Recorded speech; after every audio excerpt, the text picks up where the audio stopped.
When a really wonderful story draws to a close, we as listeners and readers often experience both eagerness and reluctance for the story to end. We want the resolution, the conclusion, and we are sad that it's over. We want to know, though, what comes next for the characters we've come to know and love, and we want to hold them tight. This is such a moment. We are at the very end of this volume. Before we search for the next set of stories, though, this ritual is a chance to savor the richness of this volume. It is our chance to remember and retell, and especially to savor the characters, the development, the twists, the turns, and yes, the resolution. So let us pause and truly be in this moment. Let us take time to acknowledge and give thanks. We give thanks for all those who have peopled the stories of these graduates, roommates, teammates, friends, teachers, coaches, mentors, parents, grandparents, cousins, siblings, family. We give thanks for the struggles that have shaped, the challenges that have defined, and the failures that have taught these graduates.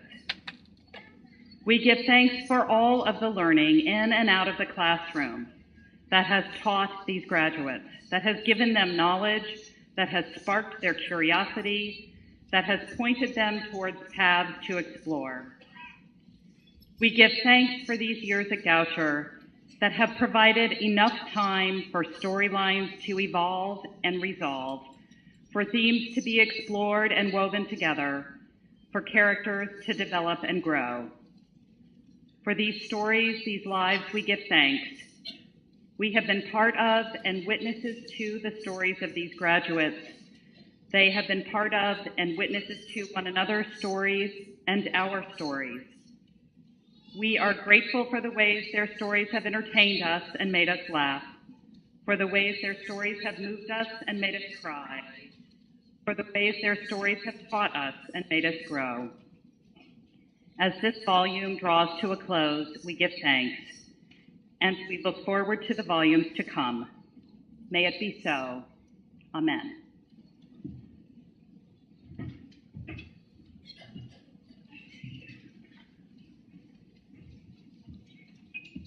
I think the class should sit down.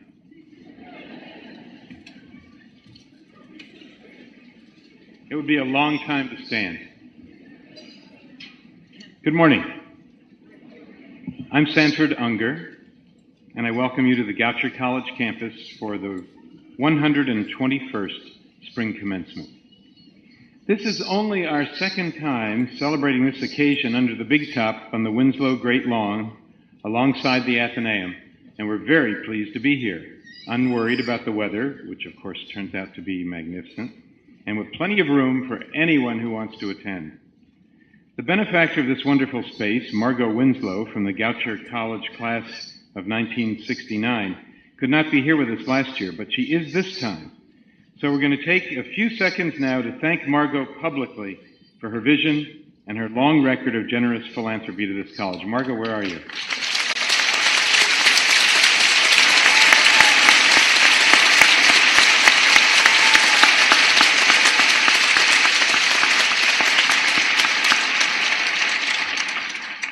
And this is also only the second time that we are simulcasting our joyous commencement ceremony. How modern of us.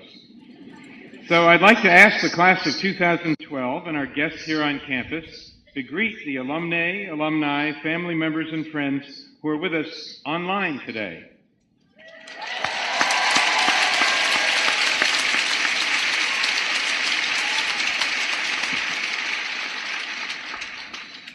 This was a challenging year in many respects.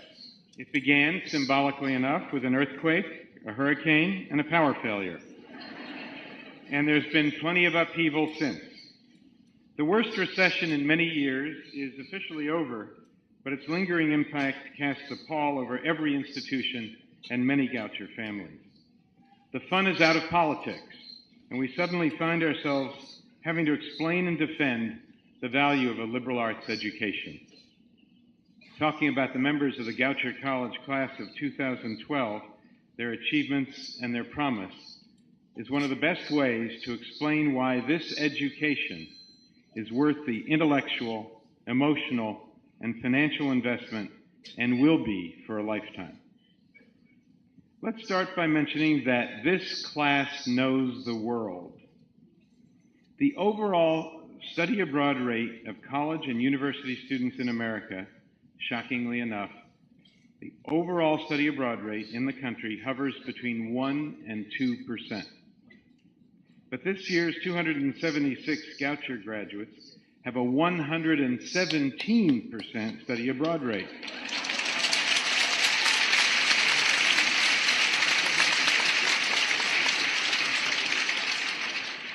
Sounds illogical, but that's because 35 of our graduates have studied abroad twice, and 6 of them 3 times or more. They've taught in South Africa, interned at Mother Teresa's mission in Ethiopia, danced in Brazil, done community service in Peru, trekked in Nepal, and explored the coral reefs off Honduras. They've been to Australia and Ghana and Scotland and Rwanda, Italy, Spain, Israel and Vietnam, Costa Rica and New Zealand. They've mastered languages, and they've learned lessons about how practices in other countries can help us find new approaches, especially to social justice issues here at home. This class has, to put it in terms familiar to us, transcended boundaries. We've got at least 2 students who went to China on an ICA, an intensive course abroad, now returning there to teach English. One graduate has an immediate assignment working at the National Human Genome Research Institute at NIH, and another will work in biomedical science at NIH while pursuing her doctorate at George Washington University. There are people headed for medical school and graduate programs in Middle Eastern politics, dance therapy, social work, and education. Some will join Teach for America in New York, Baltimore, and other cities. One, you'll hear from him later, plans to become an opera singer. Another awaits her Peace Corps assignment, and a third just returned yesterday from early, rigorous postgraduate religious studies in Jerusalem. And did I mention that our homegrown Jeopardy champion will achieve her dream of working for the New York Mets?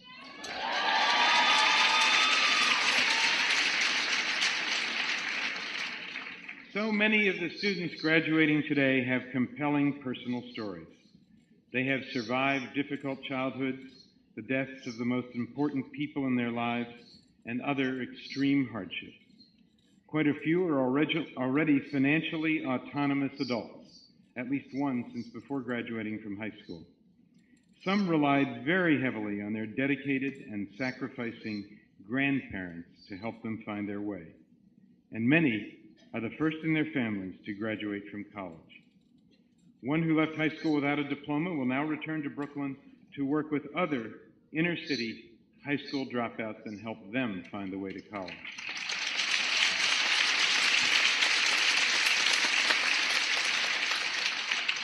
We are proud, very proud of all these people, of those who explore new frontiers in choreography, who reinterpret the career of a Supreme Court justice, who take beautiful photographs, who dissect fruit flies in the lab all summer long, and who run very fast. We're proud of a men's lacrosse team with an 18-2 record.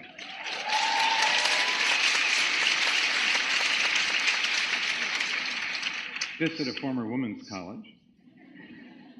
An 18-2 record including a first-time ever win in the first round of the NCAA National Division III tournament in their sport.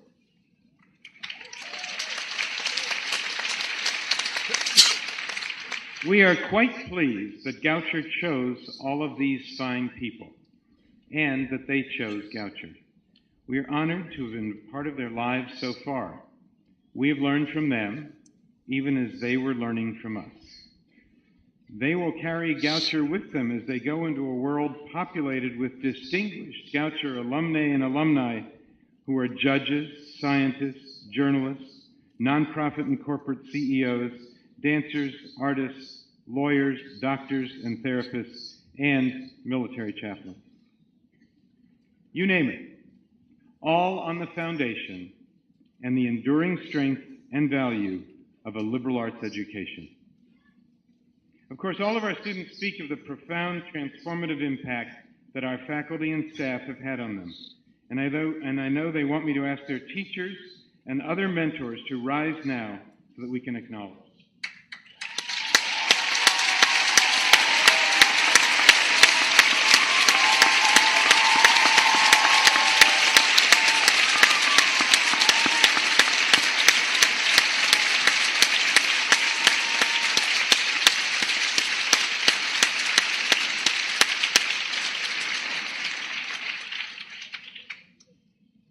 It is customary at Goucher for our graduates to extend their thanks and congratulations to their parents, and I might add grandparents, spouses, and all who've supported their efforts to reach this important milestone. I know I speak for the class in extending to you their affection and gratitude for your constant concern, your patience, and your continuing understanding and support. I join with our graduates as they rise to applaud their families who've done so much to make this day possible.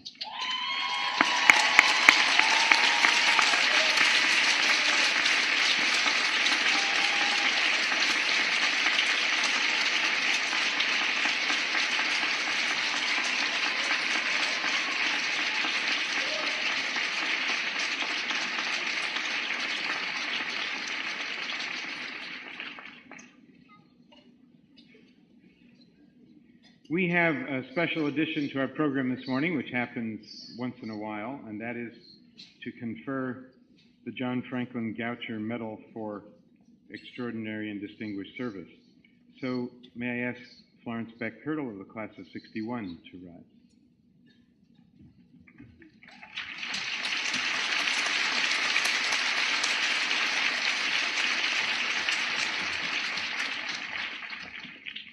Florence Beck-Kirtle, Goucher class of 1961, or Becky as she's known in our community, will step down on June 30th, 2012, after a remarkably successful 3-year term as chair of the Goucher College Board of Trustees.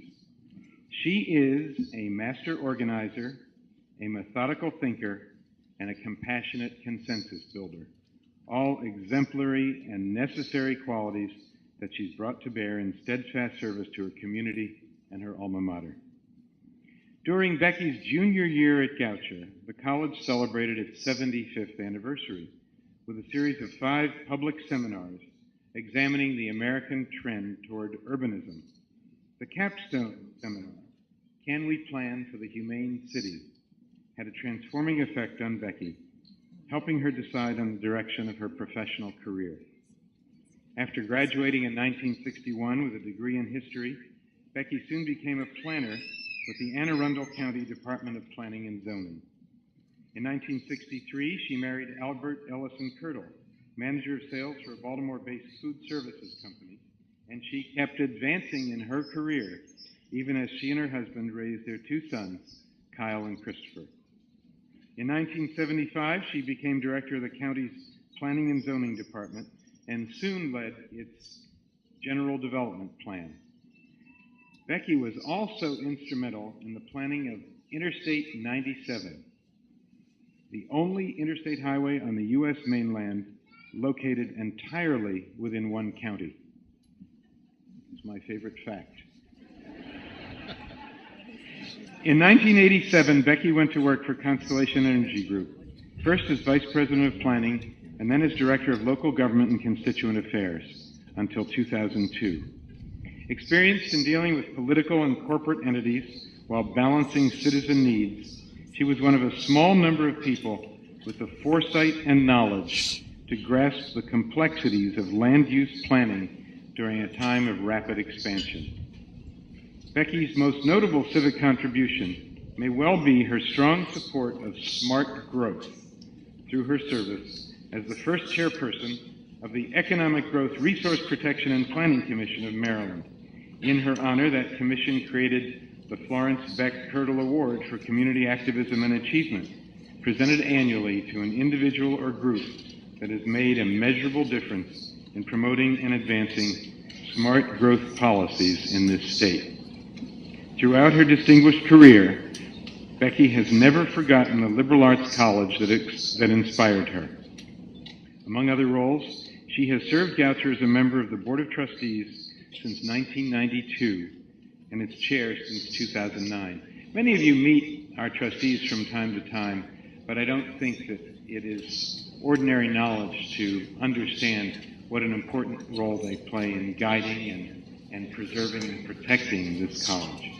For the past 20 years, Becky's wise counsel, her insight, and her poise have been an indispensable part of this college's long-term planning. She played a pivotal role in the construction of the college's new flagship building, the Athenaeum, and the execution of our most successful capital campaign to date. She's been a guiding force in the development of Goucher's new strategic vision, transcending boundaries and transforming lives, which will lead our efforts in the years to come. Becky Kirtle is a champion of community engagement, sensible planning, and smart growth. In recognition of her contributions to the people of Maryland and to the Goucher College community, and with gratitude and great admiration, we present to her the John Franklin Goucher Medal for Distinguished Service.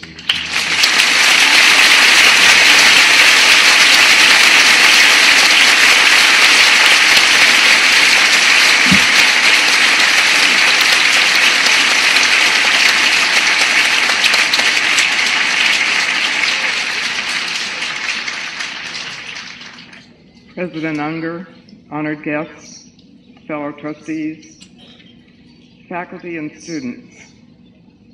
I'm going to put my glasses on so I can read this. This is a very special moment for me, one that I will always cherish. Thank you for this wonderful tribute. I was a scholarship student while I was at Goucher. When I graduated 51 years ago, I knew that Goucher had given me an important foundation upon which I could move forward with the rest of my life. I was grateful for that, and I knew that I wanted to volunteer to be of service to the college. I began my volunteering with Goucher to become the manager of my class's yearly effort to contribute to the annual fund, which is now called the Greater Goucher Fund. I continued that volunteer activity for the next 20 years. As you have just heard, I continue to be connected to the college in a variety of ways through the years. What I didn't know when I graduated, but I do know now, is how much my life will be enriched by efforts to give back to this institution. Meeting people who have become lifelong friends, learning new skills, interacting with the wonderful students who keep me believing in the future of this country, having the joy and pride of being a part of such a worthwhile effort. These are just some of the many benefits to me of my years of being a part of Goucher College. Therefore, I must thank you, the entire Goucher community, for extending me the privilege of having a lifetime association with this college, which has been such an important and meaningful part of my life. Thank you.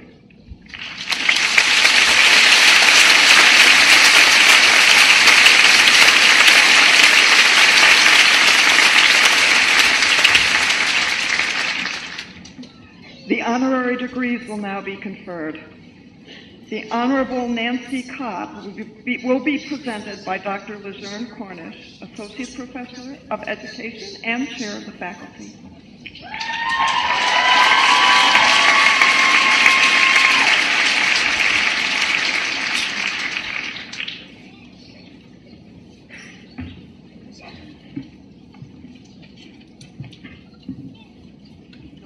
Good morning. Nancy Cornbliss Cobb. For more than 40 years, first as an influential member of the Maryland House of Delegates, and for the past decade as the state's treasurer, you have brought humanity, integrity, and a keen intellect to Maryland politics. You are only the second woman to serve as treasurer and the only woman currently serving Maryland in a constitutional office. In this role, you oversee the state's nearly $38 billion pension system, manage its investments and accounts, and with the governor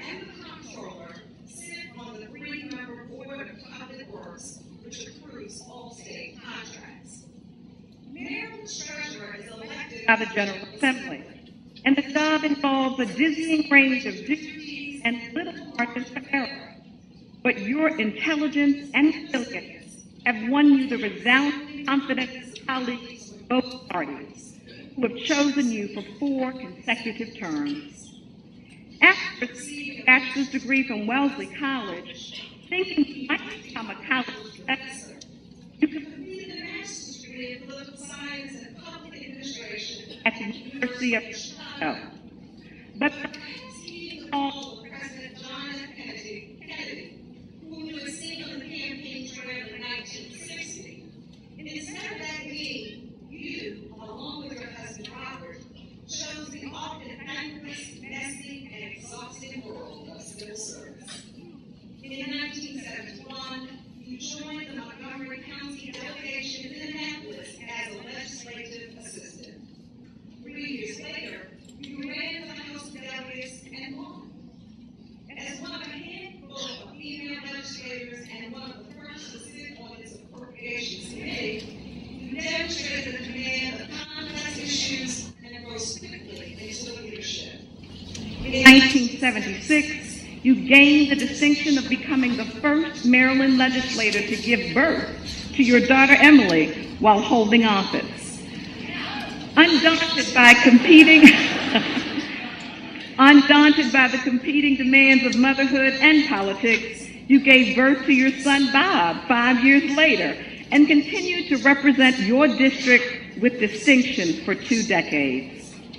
Your expertise in steering important legislation through savvy compromise and consensus building has earned you respect from voters as well as from fellow legislators. In 1988, your leadership was instrumental in winning the overwhelming approval of a historic overhaul of the state's public colleges and universities. The legislation provided for an unprecedented level of funding, gave more autonomy to campus leaders, and created the Maryland Higher Education Commission to oversee the state's public and private institutions, community colleges, and trade schools.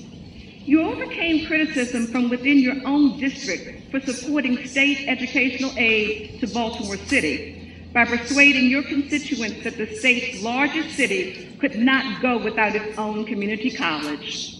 Indeed, you have demonstrated time and again that in-depth analysis, patient reflection, and creative problem solving can illuminate divisive issues, break partisan deadlock, and make government effective for the people of Maryland.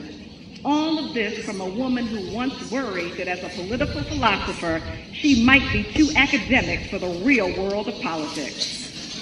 Nancy Kopp, we are deeply grateful for your years of selfless and fair-minded public service, and we are honored to present to you the degree of Doctor of Laws, honoris causa.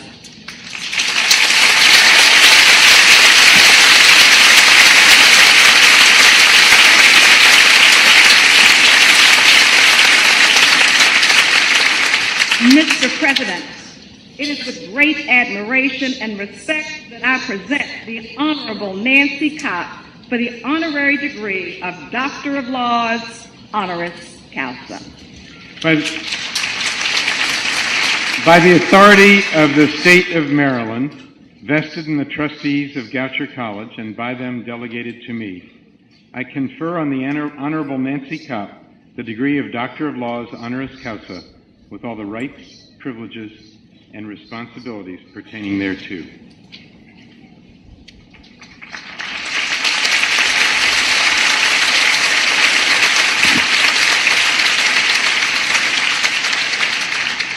We'll be pleased now to hear from State Treasurer Nancy Kopp. Thank you so much. I was asked to be and choose to be brief, but not totally silent. I understand that Goucher has a wonderful program in language arts and creative writing. I think that program must have had a hand in writing that wonderful introduction. I appreciate it. She sounds like a swell person, and I'd like to meet her. But I do want to thank you, fellow friends and potential graduates of Goucher. I want to thank you for inviting and allowing me into your family. It's a wonderful family. I've known and followed Goucher for many years, as you can tell, but never really dreamed that I would be a member of the family myself, and it's an overwhelming thought.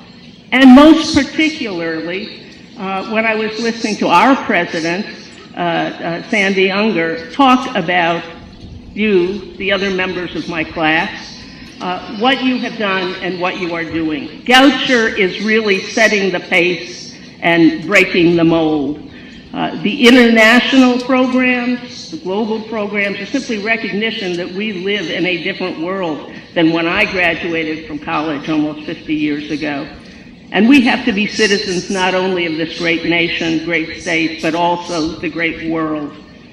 I went to the University of Chicago. I never finished my dissertation. It's the greatest blot on my escutcheon, as some of my friends here know. I urge you, stick to it. It's tough, but you can do it. But one of the other students, a little before my time at Chicago, was a great man named Carl Sagan.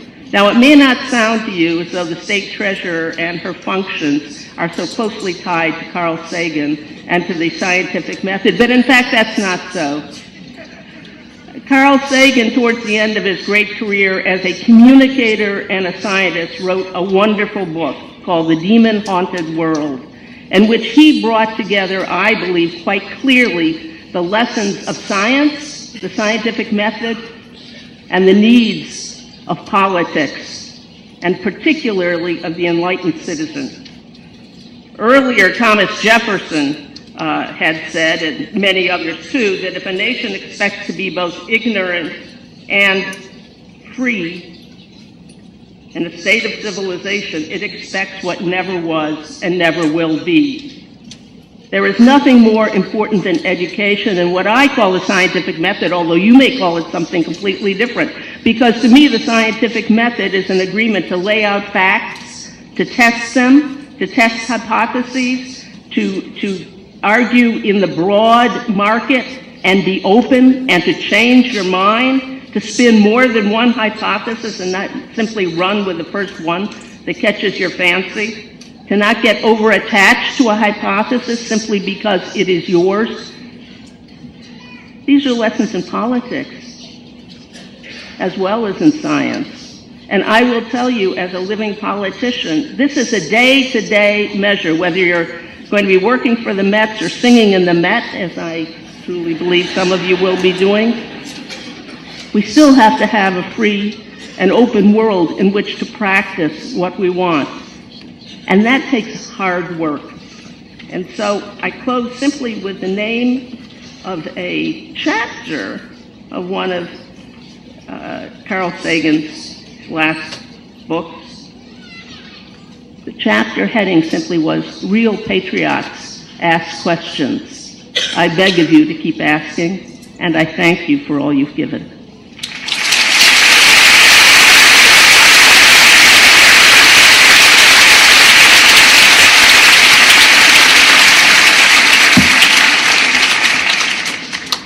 Rear Admiral Margaret Grun-Kibben will be presented by Percy Moore, Lieutenant Colonel, United States Marine Corps, and a member of the Board of Trustees, Goucher Class of 1995.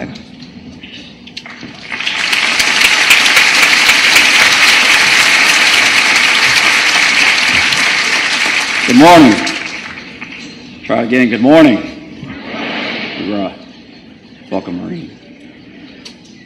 Rear Admiral Margaret Grun-Kibben, Goucher Class of 1982. As the first female chaplain of the United States Marine Corps and the first female Deputy Chief of Chaplains of the United States Navy, you will won a place in the annals of American military history. But you have also taken your place in the hearts of thousands of men and women in uniform by looking after their spiritual and emotional needs on and off the battlefield. A native of Warrenton, Pennsylvania, you began saying in the 8th grade that you wanted to be a minister. Your calling to the Navy began with your father, who served in World War II and later in the reserves. He taught you about the love of service to our country. Later on, seeing the chaplain at the United States Naval Academy, you realized you could fulfill both of your dreams at once. The road to your current post took you through bases, battlefields, and institutions of higher learning. After you graduated from Goucher with a bachelor's degree in American history and French, you received your Master of Divinity degree from Princeton Theological Seminary in 1986. That same year, you entered on active duty in the United States Navy. Your Marine Corps and Navy assignments have included deployments to Turkey, Norway, and Afghanistan, where you served as a command chaplain, Combined Forces Command, Afghanistan. In the midst of your illustrious career, you became a wife and a mother and spent a year at the U.S. Institute of Peace as a senior fellow. And in 2002, received your Doctorate of Ministry from Princeton Theological Seminary. Your military decorations include the Legion of Merit with 1 gold star, the Bronze Star, the Meritorious Service Medal with 2 gold stars, and the Navy Commendation Medal with 2 gold stars. You assumed your current duties as the 18th Chaplain of the United States Marine Corps and Deputy Chief of Navy Chaplains in July 2010. The job of military chaplain spans a broad range of duties. It involves seeing people through some of their most joyful moments of their lives, as well as their most challenging. In your current role, you oversee hundreds of chaplains, guiding and leading them to promote the spiritual, religious, moral, and personal well-being of the members of the Corps.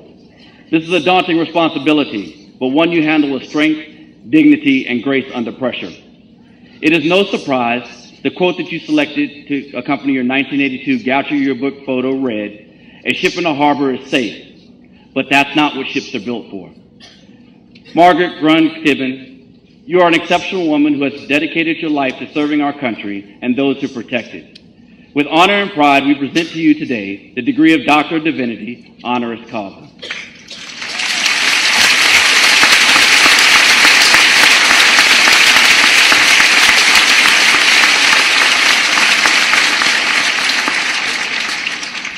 Mr. President, it is with great admiration and respect that I present Rear Admiral Margaret Grund-Kibben for the honorary degree of Doctor of Divinity, honoris causa.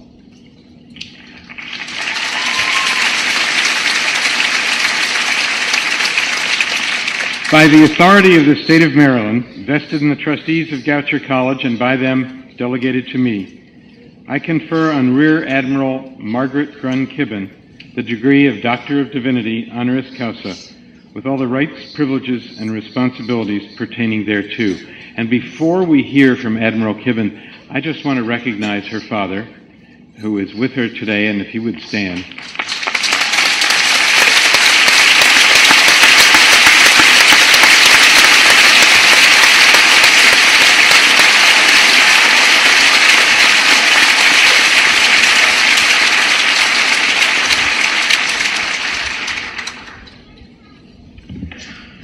I had no idea how choked up I would feel standing here.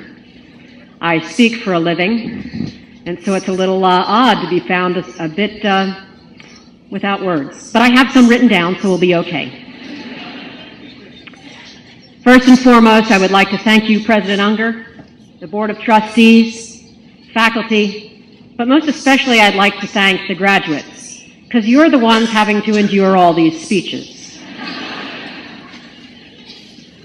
You know, there was a book written when I graduated, the year of 1982, that was entitled The Kids' Whole Future Catalog. And it predicted the kinds of jobs that kids in 2012 would be looking for. It promised a coming era of automatic language translators, cities floating on the ocean, and robot teachers. It suggested jobs on the space frontier, like genetic engineers to develop space-sturdy cows and goats. It also advertised for actors and actresses for the space theaters. And it wanted to find chefs who specialize in insects for space hotels. Now, remarkably bizarre, but equally prophetic, it also suggested that travel agents and stockbrokers would become scarce thanks to the home computer, which would allow people to make their own airline reservations and check stock prices. Who'd have thunk? I am fortunate to be a 1982 graduate of Goucher College, and when I sat where you are today, I had no clue what the predictions were, nor what the future held. Frankly, I'm not sure I really cared. Because I was graduating, and the main thing on my radar, so to speak, was that I was done with papers and labs and drink fests and sharing bathrooms and nights cramming. And though I knew I was one step closer of my longtime goal of becoming a Navy chaplain, my sights were so fixed on getting that degree in my hand that I was a bit oblivious to the world beyond Delaney Valley Road. Honestly, I couldn't even tell you who spoke at my graduation, although I will tell you that the year before, one Baltimore news anchor, Oprah Winfrey, spoke. Now, I share this with you simply to say that just as the futurists predicted, a lot has happened in the last 30 years, well beyond exit 27A. In fact, in 1982, the first CD player had just been sold in Japan, and who'd know it would be obsolete by now. Actors like Eddie Murphy and Kirstie Alley and Glenn Close were just making their film debuts. And folks like Andy Roddick, Leanne Rimes, and Kelly Clarkson were only in the first year of their lives. Since 1982, America's armed forces have been engaged in large contingencies like Desert Storm, Iraq, and Afghanistan, and in a humanitarian relief and disaster assistance across the globe, from Haiti to Pakistan, Sumatra, Japan, and Libya. The country has moved up and down and across the financial spectrum. In 1982, who'd have thunk? But when I look out at you and this crowd, I realize that you indeed do live up to the newer motto of Goucher, which is transcending boundaries. I am overwhelmed and humbled by what you know before your graduation day, which far surpasses what I think I may know 30 years after my graduation day. But chances are, 30 years from now, you will read an article about the somebody somewhere who predicted today what 2042 would look like. And you will note that some of those predictions have proven to be wildly off base, and others eerily accurate. But I'm thinking that as you look out on a group of college graduates who are just trying to get past the thought of getting their rooms cleaned up and their cars packed, and the first steps of their college days behind them, you will, like me, realize that plus ça change, plus c'est la même chose. Or, the more things change, the more they stay the same. You see, with the possible exception of Ira Glass, none of us up here will ever be as iconic as Oprah.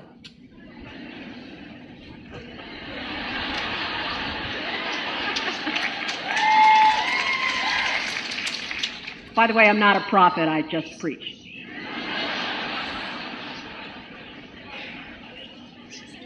But you will look out on that graduating class, not having remembered who spoke up here, but you will remember the passion you felt that day that propelled you through college and out into the world past 695. And you will recall that you were certain that the future, predictable or otherwise, is your ocean. And you will reminisce that you felt, or at least hoped, that you would make a difference. And that the friends you've made and the experiences you've shared here at Goucher have been foundational to your success. The world is indeed morphing as quickly as it turns on its axis. And a lot will happen between now and 2042. But I pray that 30 years from now, that you will have an opportunity to speak to the Goucher class of 2042 and do as I do today. Congratulate them for their success in choosing Goucher as the unchanging foundation for their future. God bless you all.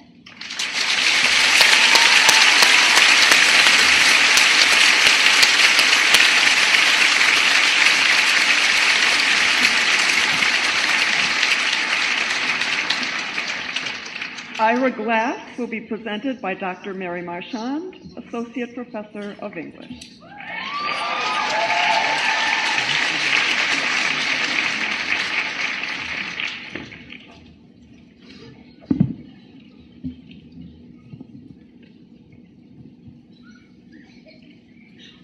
Ira Glass, you are a master storyteller and one of our nation's most thought-provoking voices. Through your engaging and entertaining radio broadcasts, you challenge us all to open our hearts and minds to bask in the dreams and foibles of humanity. As the creator and host of This American Life, you capture contemporary culture in a way few others are able to do. Through your poignant, funny, romantic, captivating, and sometimes heartbreaking stories, you illuminate everyday life in this country. Born in Baltimore, you have an important connection to Goucher College. Your grandmother, Frida Freelander, was a member of the class of 1931. You graduated from Milford Mill High School, where you were active in theater. Later, you earned a Bachelor of Arts degree in semiotics from Brown University. Your career in public broadcasting has spanned more than 3 decades. In 1978, at the age of 19, you began as an intern at National Public Radio's headquarters in Washington. Since then, you have handled virtually every production or on-air job on nearly every NPR network news program, including Morning Edition, Talk of the Nation, and All Things Considered. At a young age, your journalistic talents were unmistakable. In 1987, you won a Livingston Award, the nation's largest all-media reporting prize for outstanding journalists under the age of 35. In 1991, you shared an honor from the National Association of Black Journalists for a 4-part series comparing race relations in South Africa with those in the United States. In November 1995, at WBEZ in Chicago, you launched This American Life, the groundbreaking program you have hosted and produced ever since. It now reaches more than 1.8 million listeners each week in some 500 local stations and is the most popular podcast in the country, with more than 500,000 fans downloading each episode. It has won the highest honors for broadcasting and journalistic excellence, including the Peabody, DuPont Columbia, and Edward R. Murrow Awards. In 2001, Time magazine called you, quote, the best radio host in America. A television version of This American Life, which aired on Showtime from 2007 to 2008, won 3 Emmy Awards. Your program eclipses other news coverage by presenting first-person stories that examine complex topics. Just a week after Hurricane Katrina hit, you let the survivors speak in detail, not in sound bites, about the disaster and the ensuing chaos. You helped bridge the gap between the 140,000 Americans stationed in Iraq and the citizens back home by asking soldiers to describe their day-to-day lives and how they often made do with deplorably inadequate armament. And you have taken on the perennial issue of separation of church and state by looking at how values seep into the political realm, equally discomfiting listeners on the left and the right. Ira Glass, in an era of 30-second television news stories, social media, and short-form journalism, you prove each week that the hunt for the compelling human story still matters. Thanks in part to your ability to transcend the traditional boundaries of broadcast journalism, radio is still a powerful and relevant medium that continues to enrich our minds, nourish our spirits, and chronicle this American life. We are honored to present you with the degree of Doctor of Humane Letters, honoris causa.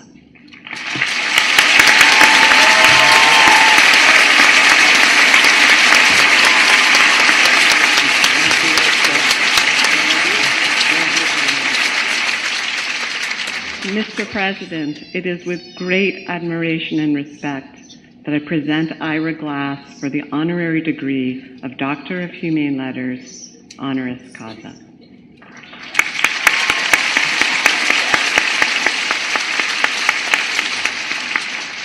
By the authority of the state of Maryland, vested in the trustees of Goucher College and by them delegated to me, I confer on Ira Glass the degree of Doctor of Humane Letters, honoris causa, with all the rights, privileges, and responsibilities pertaining thereto.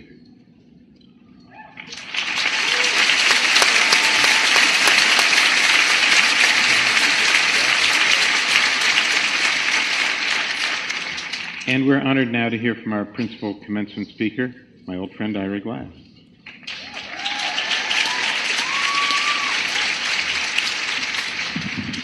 Graduates, parents, faculty, guests, President Unger, I'm honored to be asked to be your commencement speaker. I still oppose on principle the idea of any commencement speech. I believe that it is a doomed form, cloying and impossible. Commencement speakers give stock advice which is then promptly ignored. The central mission of the commencement speech is in itself ridiculous to inspire at a moment which needs no inspiration. Look at yourselves at this moment. Something incredible is happening to you right now. The whole world is opening to you. You guys have been in school your entire lives, and you have completed something difficult that took persistence and willfulness. Probably you questioned yourselves again and again, and now you're off to face the world and do everything you have been dreaming. What can words add to that except delay the moment you get your diploma?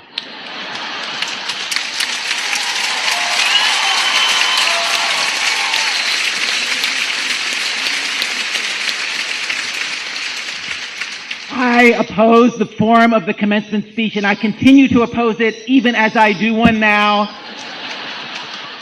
And I said yes only because of my personal connections to this school. One is your president, Sandy Unger, who I worked closely with at NPR years ago, who, as many of you know, has a special gift for convincing people to do things they do not necessarily want to do.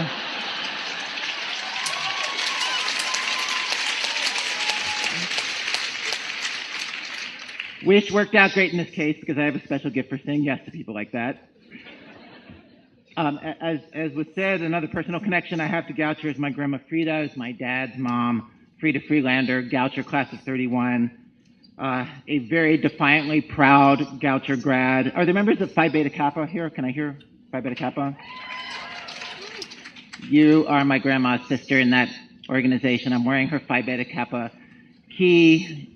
Grandma Frida wore her key to any special dinner or occasion until she died and was not shy about talking about being a member of Phi Beta Kappa with anyone who would listen, which makes her seem like some wacky crank grandma old lady.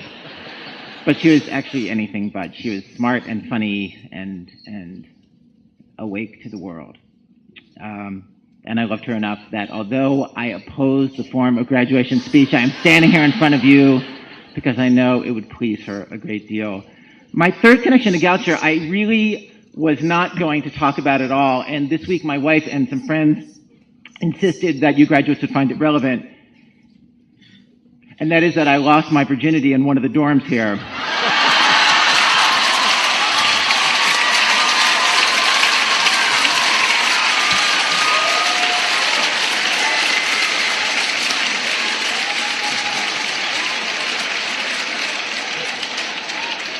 Not recently. I was 20. It was still an all-girls school. I'm not the only one in this tent who's had that experience in one of these dorms, right? The Goucher senior who did this was very much, she made this happen. I was not the instigator. I had some good qualities at that age, but I was kind of immature and scared. She, however, was used to transcending boundaries.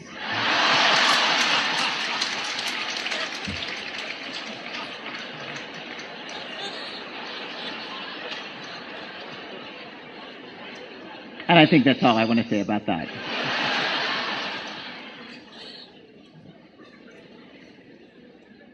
Although I oppose the idea of the commencement address, I've been thinking about what would have been useful to me to hear on the day I left college, and I wish that somebody had said to me that it's normal to feel lost for a little while. You know, you get out of school and you have this great and very expensive education, and you are a rocket ready to launch, and it is not clear where you should be pointed or even how to get off the ground, and what you're supposed to exactly do to make this big, incredible life that now you're supposedly trained to create. Like, you're supposed to be like, okay, let's go. What do you do? I think was as ambitious as any of you in this class. I was working at a network news show, at All Things Considered, at the age of 20, and I floundered badly. I had one skill as a person in my 20s, and that is that just for whatever reason, I was a good editor. I was a very decent editor from the start. But all the other things that make me decent at my job now, how to make a story, how to structure a story, how to find a story, how to report. I was a terrible writer. I was the kind of writer who writes a paragraph and then looks at it and thinks like, oh no, I'm going to move all the words around, and then rewrites it over and over again. I spent years in my 20s doing mediocre stories that should have taken days, but in fact took me months. I spent years wondering if I should just learn to become a journalist by going to journalism school, by going to grad school instead. And this is just a little practical tip. I simply decided, and this is totally, I don't know why people don't talk about this. I simply would take NPR reporters and pay them $50 to look at scripts I was working on, which was much cheaper than grad school. And as a performer on the air, I was a complete stiff. And I want to say that this is not some sort of weird false modesty, like I was bad. There's proof of this on the internet. Google, and you'll see it. I made very little money. My personal financial goal was your age times 1,000, which I did not achieve until I was into my 30s. Many years I made $12,000 to $18,000. I have to say, it was very sobering for me to read it in the New York Times last week. They have this series on college debt, that people get out of college with $900 a month in student loans that they have to pay. That was my entire income some years.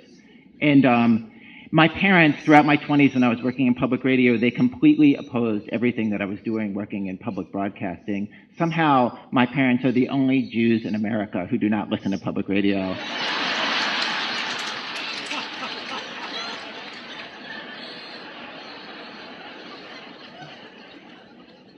They thought that I should be a doctor. I was a pre-med student, among other things. Their idea for my life was have some kids, live here in the Baltimore suburbs where I grew up, like their parents' kids. I hope this is not embarrassing to say that I had my own national radio show. I had been on David Letterman. There had been a New York Times Magazine article about me before they stopped suggesting medical school was still an option. And to their great credit, they changed. I think one of the most difficult things for any parent is to readjust their idea of what their kids should be to what the kids want to be. And I think when you're the kid in that situation, it's really easy to be glib and want your parents to just catch up to who you're turning yourself into. And in my case, my parents, they were worried about money. My parents both grew up in really, really poor households, really financially insecure. They saw that I was making no money, and it just pushed all of their buttons, and they really worried. And when I was in my 20s, things were said between us that my mom passed away a few years ago of cancer, and there are things that I said in my 20s. I mean, we made up well before then, but there are things that I said to her and to both my parents in my 20s that I still regret as we fought over what I was doing. And I would just say to you guys, as your parents catch up to you, like I feel like my parents caught up with as much grace as anybody could. As your parents catch up to you, don't be a dick.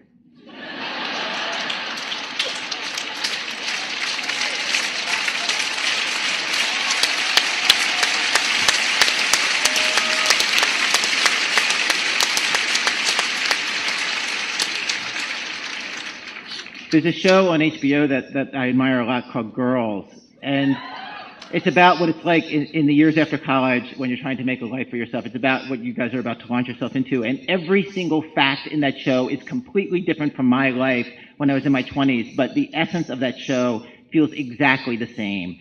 What's great about this show is it is a completely unromantic view of what your life is about to be. The young women on that show, they flounder, they pretend to know what they're doing when they absolutely don't. They strongly believe things that are transparently untrue. I myself spent years in a terrible kind of politically correct phase where I traveled to Nicaragua and called it Nicaragua to observe the Sandinista revolution firsthand. You will be stupid.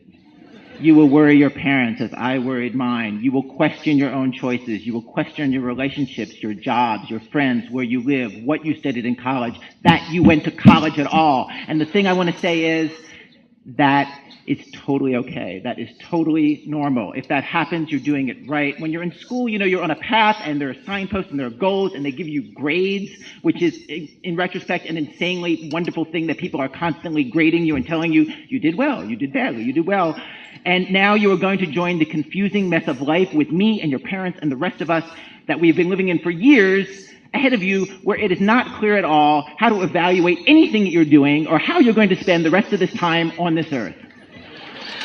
Welcome to your future.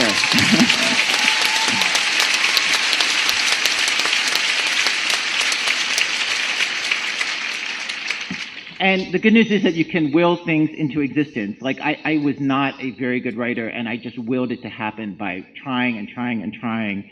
And you leave this school as well armed for battle as anyone is. Like you're doing as well as anybody. And you know, in my case, you know, basically, you know, you just have to make up what you're going to be. Like, I just would work and made up little series that I would produce on Morning Edition. And I learned, I wish somebody had told me this, that if you're doing any kind of creative work, like somehow I thought like ideas, like what will your work be about?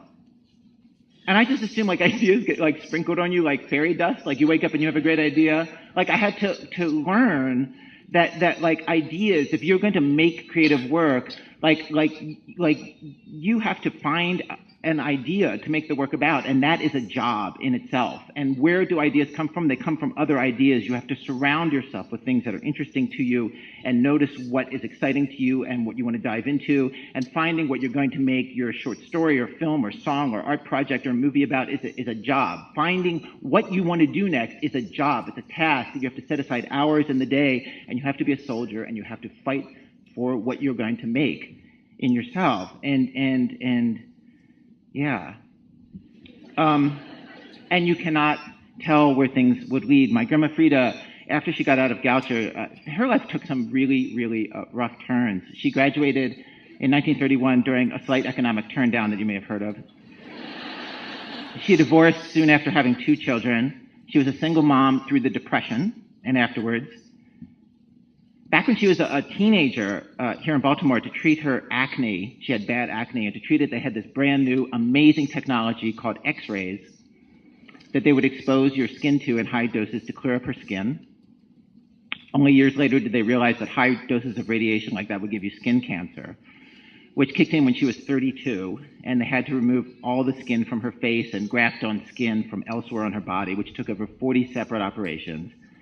She was the first one on either side of my family to have gone to college, but ended up taking over the family business, which is this little corner grocery down on Bayard Street downtown, basically a Jewish bodega that the family lived upstairs from, where my dad and my uncle also worked. And she talked about Goucher so fondly as she got older because I think she was happy here. It was a really happy time of her life. My dad and uncle both told me this week that after Goucher, things got a lot harder for her. Eventually, she did the job that she trained for at Goucher, which was to be her teacher. In her files here at Goucher, there's evaluations from classes that she took. There's one dated in April 1931. Ms. Friedlander gives promise of becoming a very successful teacher. She has a sense of social responsibility, a pleasing personality, an excellent and well-trained mind. Her teaching practice met, quote, great success, making unusual, varied, interesting and well-organized lessons plans, presenting her material with force and vigor, clinching her points in a most experienced manner. Eventually, she taught French in the public high schools here in Baltimore, in the city, at a high school that confusingly is called City College. And apparently was very good at it. A writer named Dwayne Wickham wrote a memoir of growing up in Baltimore and struggling through school and nearly dropping out, and he names her as one of the few teachers who tried to rescue him as he struggled through high school, just as her teachers at Goucher predicted. I'm going to close with a story that seems crazy, but I remember telling this story, and my dad insists that it's true. It's about the day that Grandma Frida, Goucher grad, Baltimore girl, met Adolf Hitler. She was married in June 1932, and there was enough money from the corner store at that point to honeymoon in Europe, in Germany. She and my grandfather Louis were getting a tour of some government building. I was always told by that it was the Reichstag building, which burned down a year later. And they were led through a room. You know, they're getting like with a group of tourists, and they're led through these various rooms. And they walk into a room, and the tour guide says, "Oh, this is Herr Hitler, you know, who's trying to become our new chancellor." And my grandma Frida would describe this short little man, unimpressive little man, and he nods at the foreign tourists, and they kind of nod at him, and they move on to the next room. And years later, my grandma always used to say, in her high school classroom at City College, she would tell this story, and the response was always the same from the students. They would always say the same thing. They would raise their hands and they go, "Why didn't you kill him?"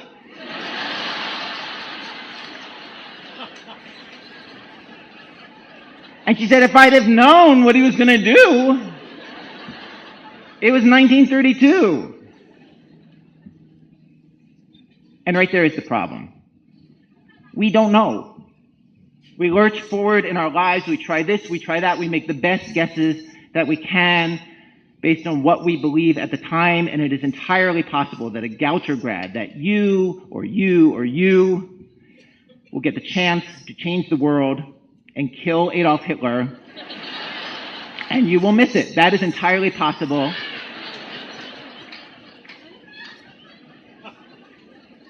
But I have to say, I talked to a lot of you last night, and I believe in you. I think it's just as likely that you will continue to grow and build muscle, which is your next task, and continue to make yourselves into who it is that you're trying to be. And when you get your chance to remake the world, when you get the chance to change everything for yourself and hopefully for others too, when you get your chance to shoot Adolf Hitler, you will know what to do. That's my wish for you on this day.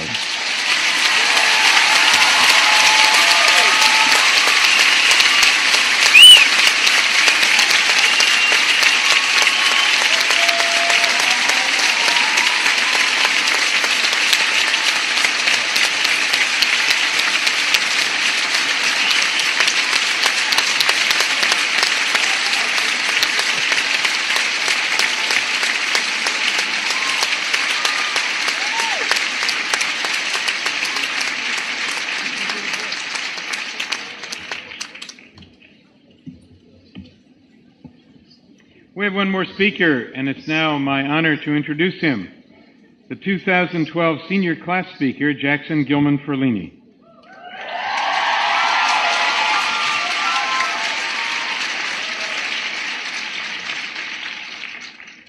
Jackson is from Lake Peekskill, New York, about 50 miles north of New York City, and he's a music major with a dual concentration in vocal performance and music history and a minor in historic preservation. He graduates today with a near-perfect 4.0 GPA, magna cum laude, Phi Beta Kappa, and as a participant in Goucher's International Scholars Program. Jackson has been very involved in the Goucher College community. You may have seen him, heard him, performing German lieder, English folk songs, or French arias. He's performed with the Goucher Opera Workshop during 6 out of his 8 semesters, and one of his faculty members refers to him as an ambassador for opera at Goucher. He's also an ambassador for Goucher with his admissions tours. He's been involved in the student government. He's sat on the Board of Trustees Facilities Committee, and he's done every amount of service you can imagine. Jackson's passionate interest in Goucher's history inspired him to embark on an original research project about Epsom Farm. the land upon which Goucher is situated today. He was awarded the prestigious Julia Rogers Research Prize in his sophomore year for a paper he wrote about the German-American musical community in Baltimore in the 19th century. Throughout his time here, Jackson has blended his love of music and vocal performance with his attachment to history and historic preservation.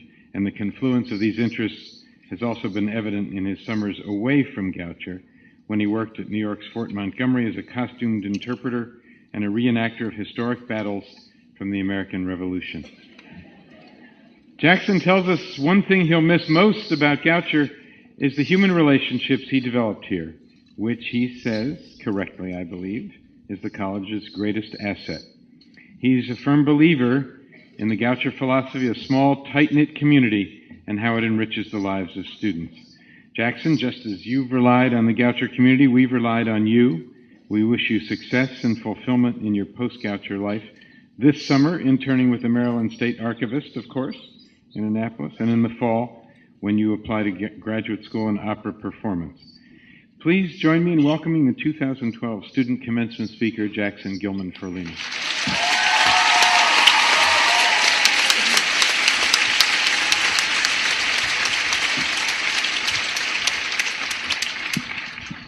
Thank you, Sandy, and thank you, Mr. Glass.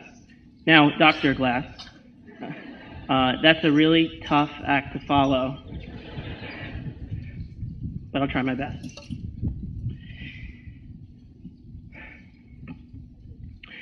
What is today? Today is the crowning achievement of a successful and pivotal time in our young lives. Now, despite time-honored quips about the ephemeral nature of this ceremony, not least of all from our keynote speaker, I urge you to dispel all feelings of cynicism. It has been such a pleasure getting to know you all. Goucher's community is a place where relationships matter, not just between students, but between faculty and staff as well.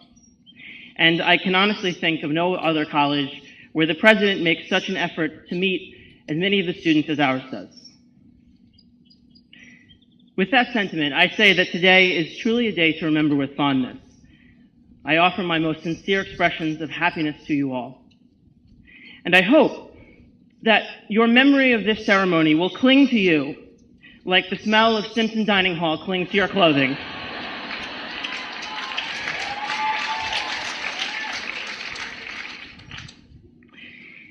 And yet,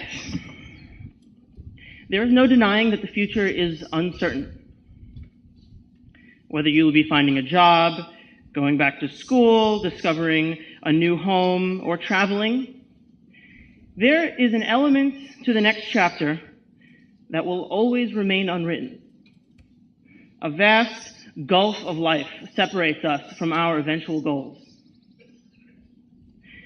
Perhaps this is frightening. Perhaps not. Regardless, there is the immediate present with which to contend. Where will I be next year? The year after? The year after that? A sentiment that's commonly referenced in these types of speeches. For some, this is an easy question to answer, and for others, I know it presents more of a challenge. However, for all of us, there is the deeper, lurking question of the unforeseeable, distant future. The fear, as Dante expressed, that we might, midway through the journey of our lives, awaken to find ourselves in a dark forest. As we leave the halcyon period of college and arrive into the hopeful days of young adulthood, how may we safeguard ourselves from our own dark forests? What is there to ensure we lead happy, productive lives, free from disillusionment and self-doubt? Truth be told, there isn't anything that can completely dispel misfortune. But I think that's okay. We develop as humans by embracing the uncertainty of that dark forest and braving the passage through it. As the proverb goes, it is better to travel hopefully than to arrive. A bit cliche, but traveling hopefully requires us to see the passage of time in a certain light. I believe that the success of our future is contingent upon the foundation of our present, and likewise, our past. We have the ability to not let our past dictate our future. However, we must be ever mindful of the fact that our present quickly becomes the past, and the past becomes history. I encourage you all now to take a moment to step back and notice the general feeling of this day, knowing that it will soon become memory. That's what this ceremony is, a marking of the time, a milestone that provides something concrete to differentiate between what's here now and what will become our own histories. Each of us creates these milestones throughout college. You know, those times when a clear image of change or significance imprints itself into our mind's eye.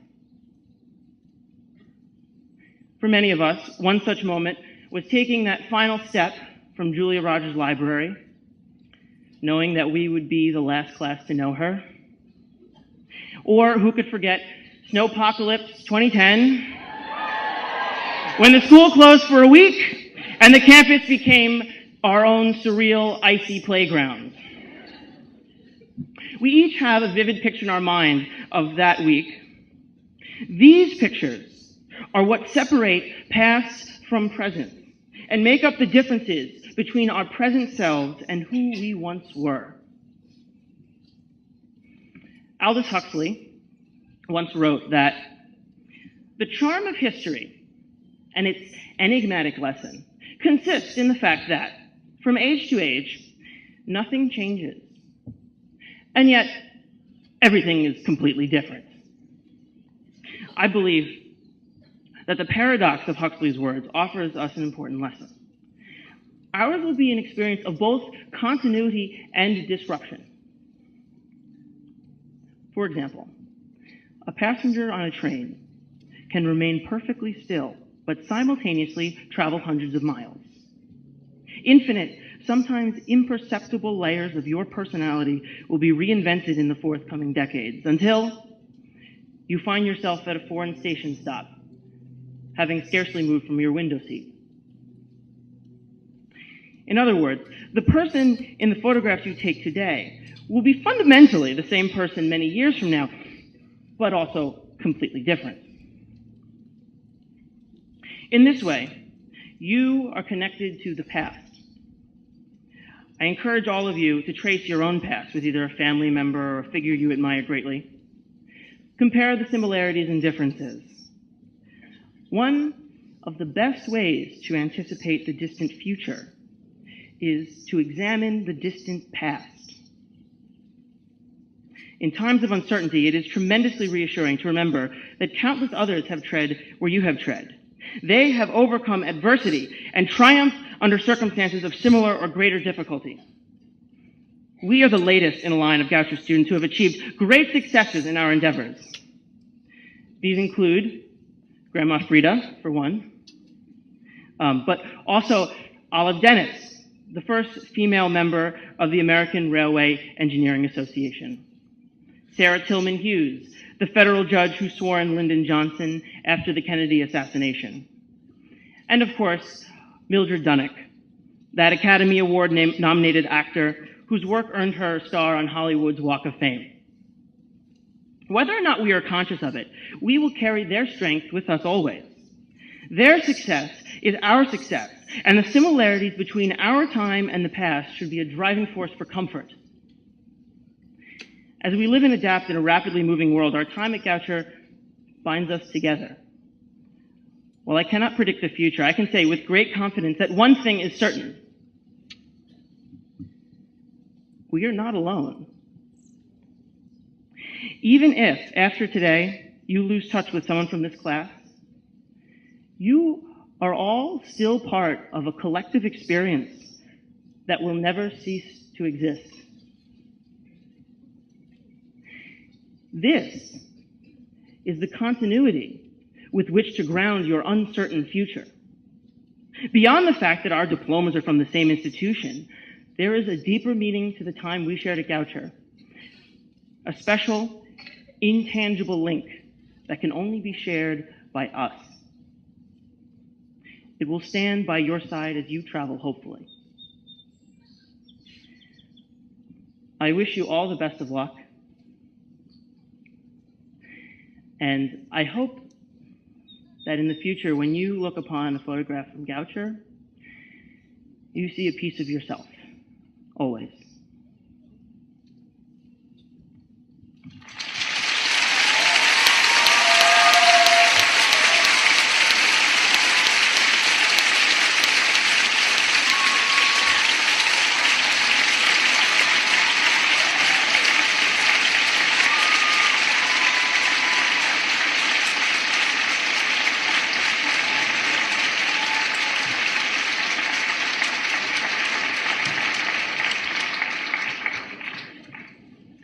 Will the senior marshals please come forward to assist the graduates? The awarding of degrees will begin. All guests are asked to remain in their seats and to keep the aisles clear during the awarding of the degrees.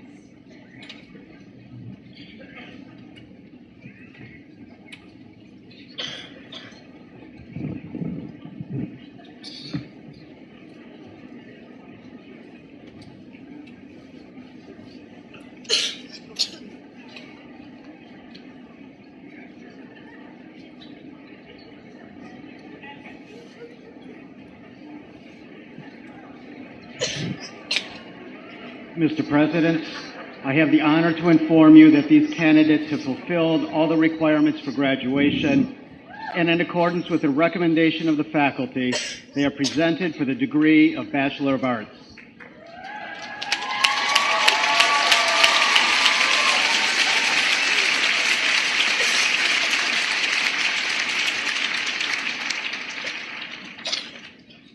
One more time. By the authority of the State of Maryland, vested in the trustees of Goucher College and by them delegated to me, I confer on you the degree of Bachelor of Arts with all the rights, privileges, and responsibilities pertaining thereto. Will the recipients for the degree of Bachelor of Arts come forward as each name is called to receive your diploma?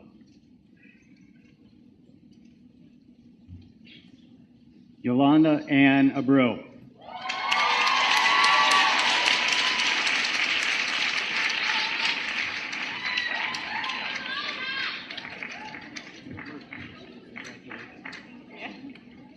Victoria Marie Adinolfi, cum laude.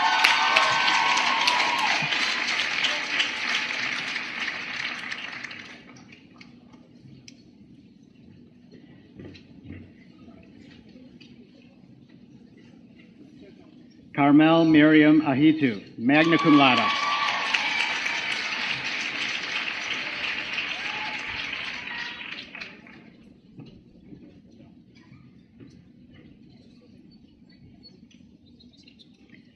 Fior Lizette Alba, magna cum laude.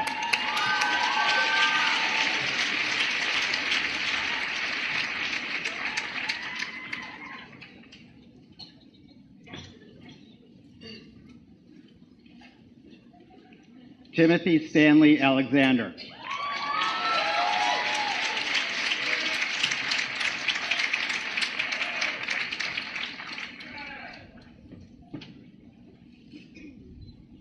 Sophia Loren Altenor.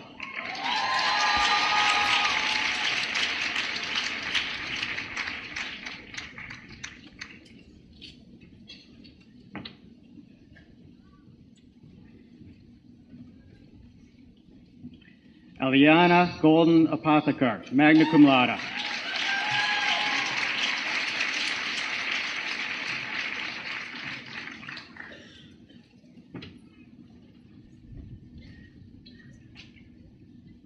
Rory Michael Averett.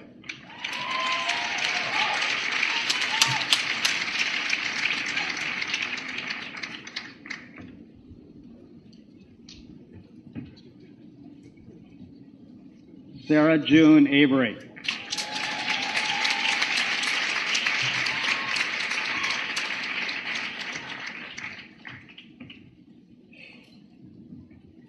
Alexandra Eugenia Yuvat Baroness, magna cum laude.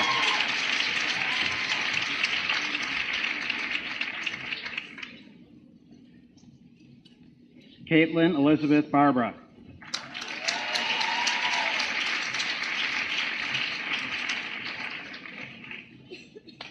Brendan William Barker.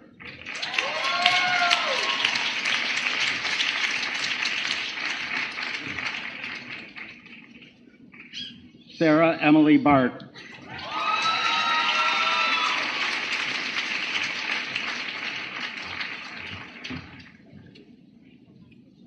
Stephen Eric Baum.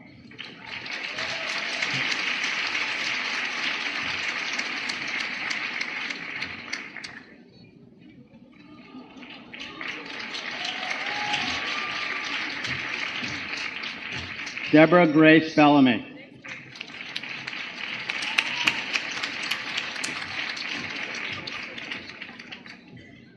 Bianca Caterina Bellino.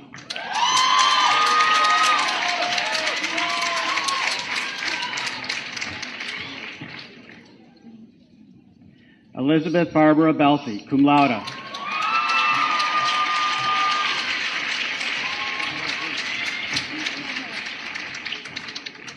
Garrett Frederick Bent.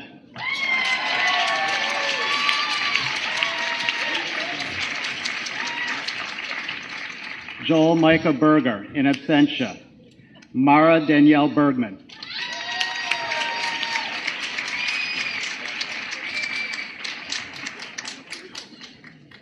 Ross Jonathan Berman.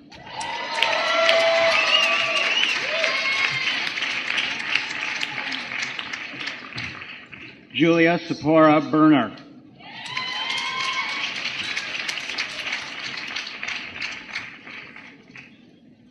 Radia Barada, cum laude.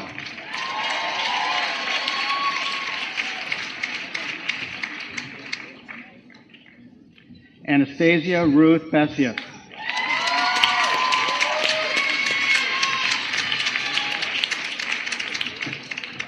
Elaine Elizabeth Best.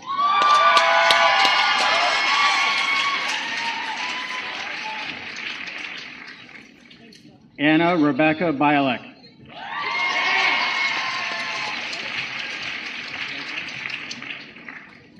Ariel Ray Bybeck, in absentia. Abigail Runa Bickford, magna cum laude.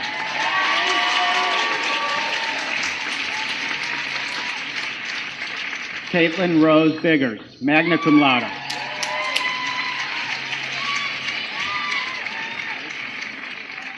Jordan Bradley Bird.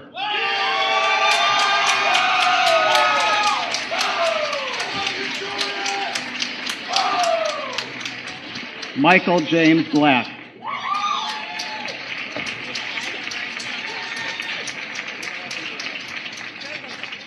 Aliza Esther Blockman.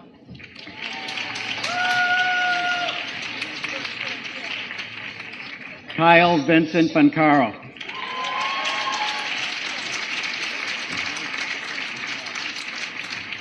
Rachel Lee Bond.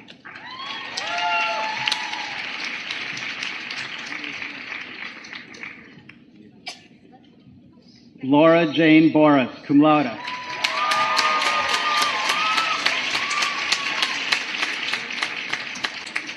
Effie Rose Borgen, magna cum laude.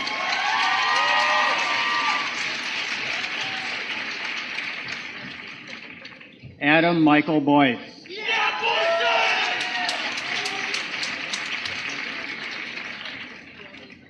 Erin Patricia Bradley.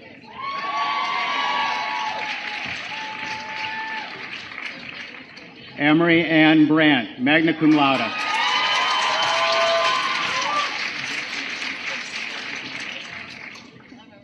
Kathleen Sarah Branowitz, cum laude.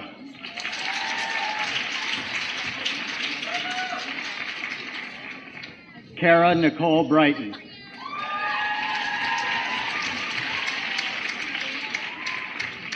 Ellen Hillary Brown, in absentia. Laura Marie Brown, magna cum laude.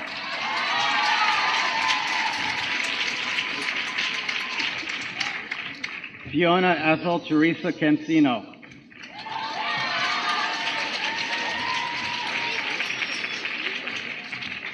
Jennifer Burson Carlton, cum laude.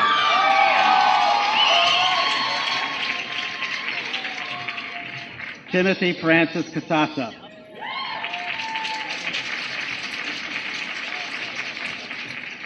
Vicky Dana Casey.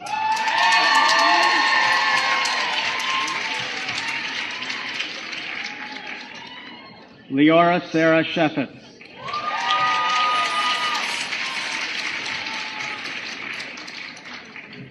Sarah B. Chernoff.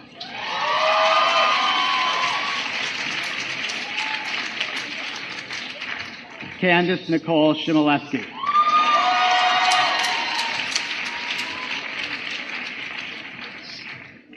Kate Goodwin Clark, cum laude.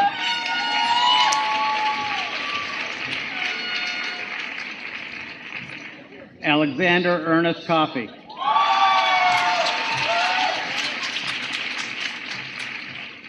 Deborah Emily Cohen, magna cum laude, in absentia. Maya Therese Colbert.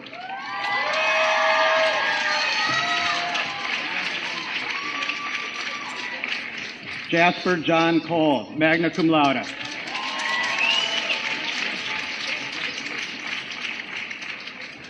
Tiara Vivian Collette, cum laude.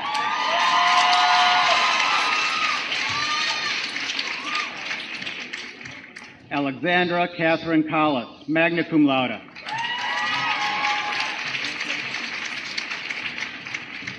Janine Ray Conway.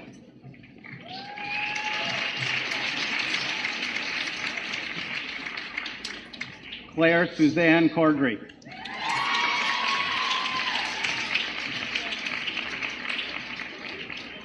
Gilbert Jacob Coriolan.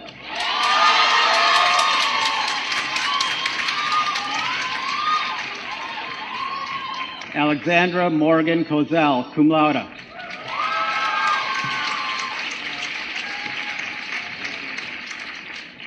Alexis C. Creedy.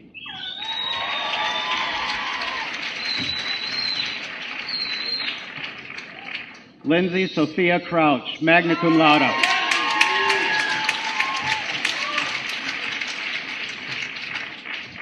Elisha Janae Cunningham.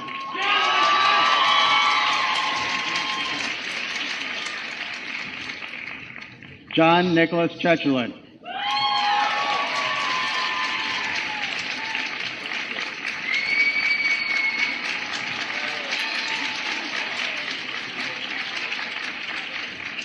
Danielle Amanda DeGarmo, cum laude.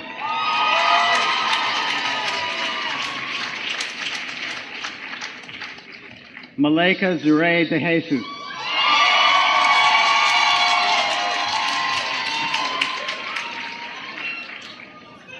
Christy Lauren Dentler.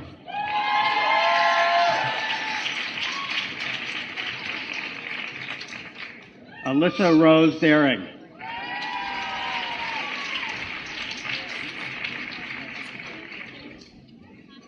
Holly White DeRubis.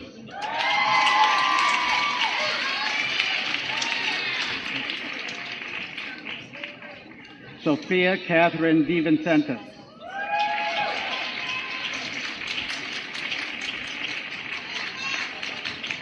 Mika Fenimore DeVrin.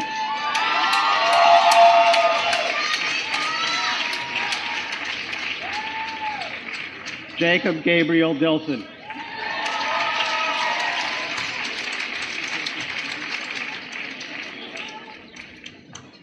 Kelsa Phoebe Ray Dine.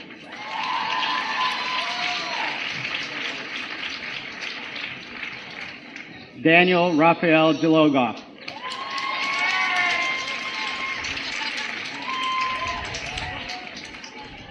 Lisa Levy Dodge, summa cum laude.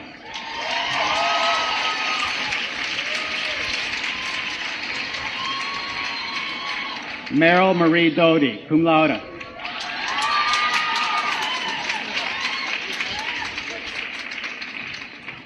Tiara Shanice Dowdy.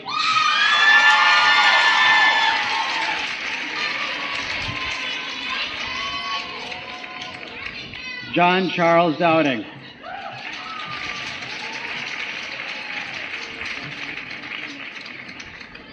Bianca Yael Duac.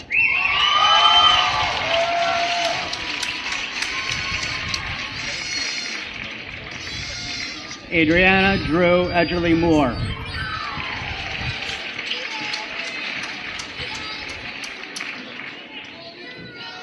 Molly Cora Enking.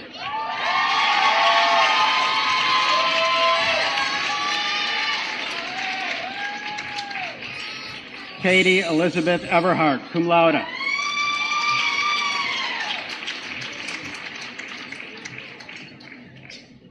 Hillary Gass Fabrico.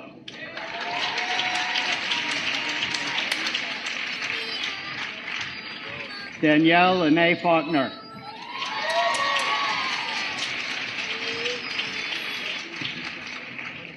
Niles Finkley, cum laude.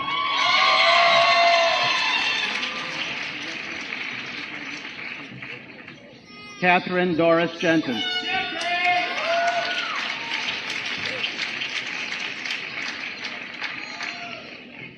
Sarah Kimberly Joriz.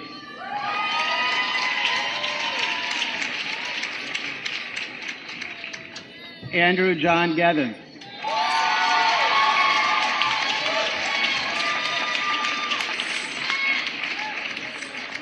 Jackson Gilman Forlini, magna cum laude.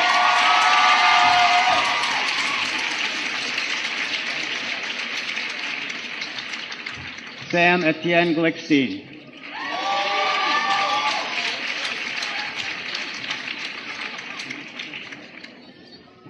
Kelsey Rebecca Goldman, magna cum laude.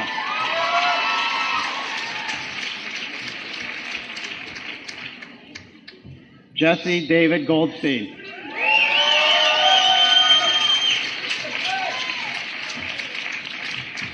Joseph Matthew Granick.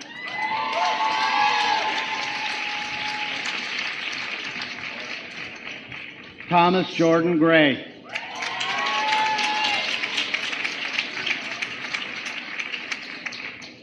Alana Ray Gross.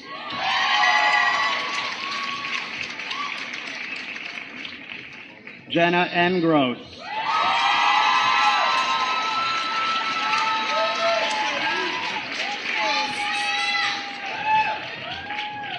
Irene Fortuna Gutierrez, cum laude.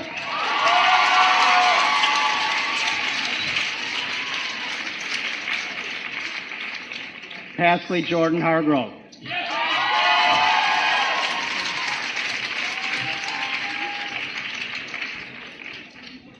Sarah Ruth Harrington, magna cum laude.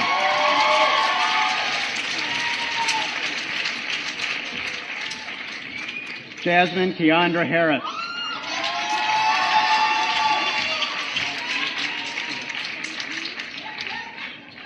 Marielle Rose Harris.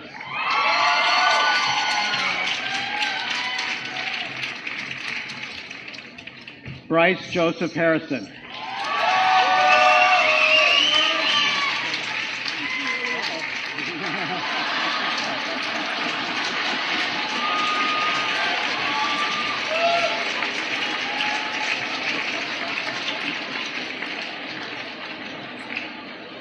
Laura Elizabeth Henry, magna cum laude.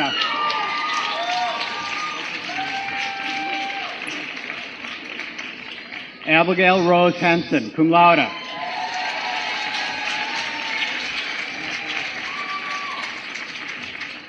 Andrea Ellen Heyman.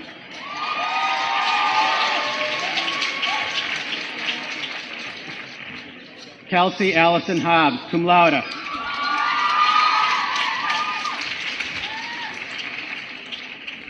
John Patrick Hogan.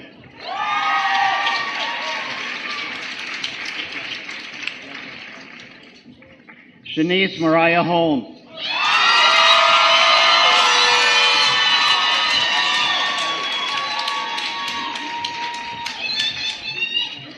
Jonathan Lewis Horowitz, cum laude.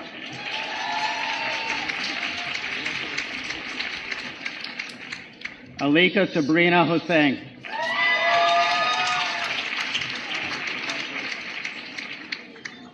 Asia Shavante Houston.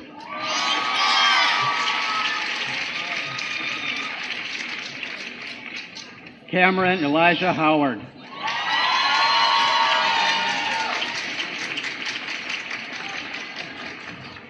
Anthony James Huckstein.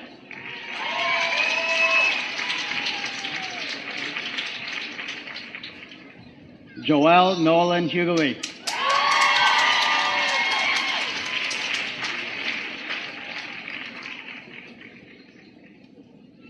Catherine Marie Humphrey, magna cum laude.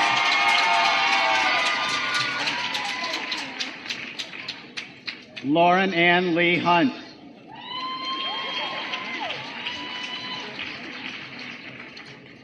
Ian Spencer Hutton.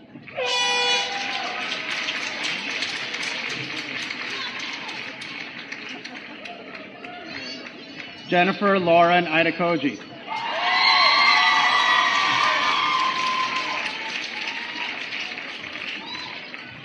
Anna Michelle Israel.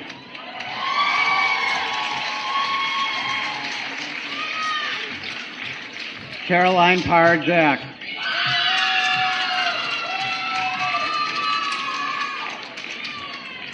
Calla Ruth Jameson, cum laude.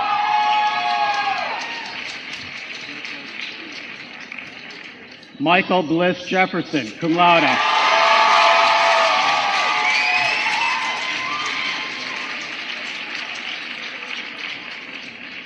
Omari Samuel Jeremiah, cum laude.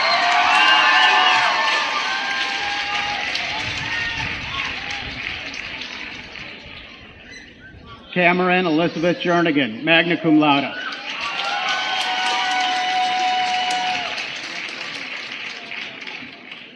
Amy Jordan Jessup.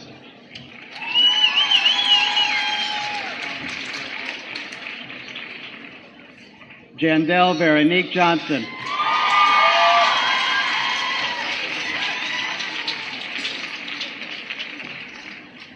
Katie Ada Kalin.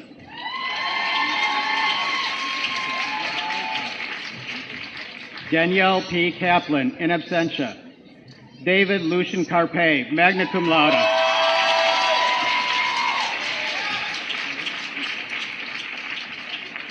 Charlotte Newman Kellogg.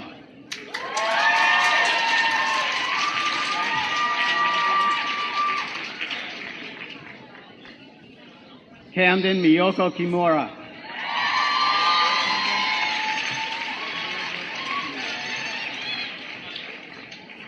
Emily Charlotte Kincaid, magna cum laude.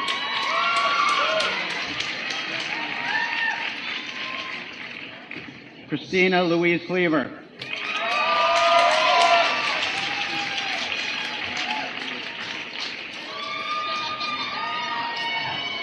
Lovell Malcolm Kosh.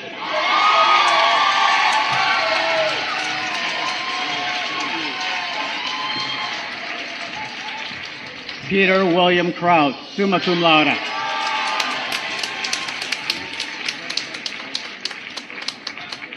Hannah Elizabeth Kroll.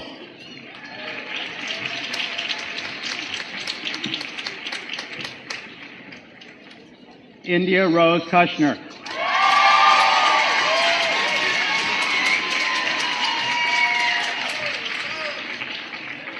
Barbara Luciana Labowitz.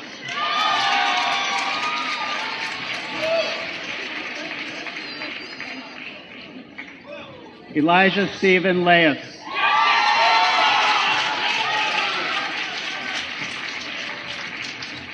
Mary Brennan Lambert.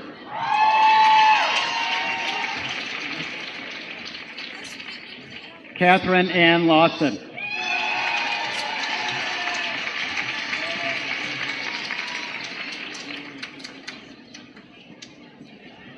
Yael Carola Lazarus, in absentia. Rachel Alexandra Levitt Barron.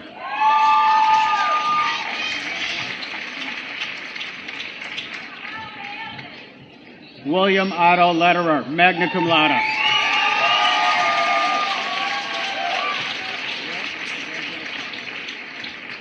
Amanda Elizabeth Lee, cum laude.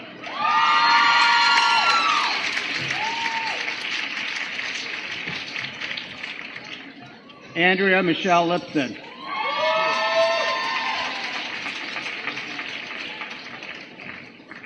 Sarah Elizabeth Lodge.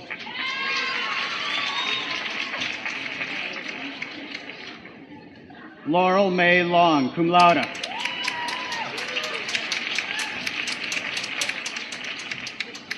Bianca Jeanette Luque.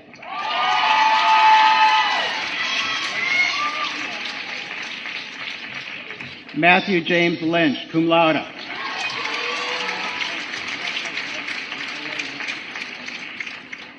Peter Francis Gray Sky Lyon.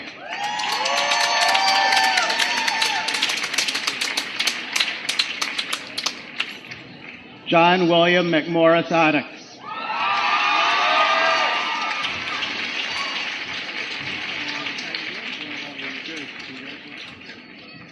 Michelle Capel Manheimer, summa cum laude.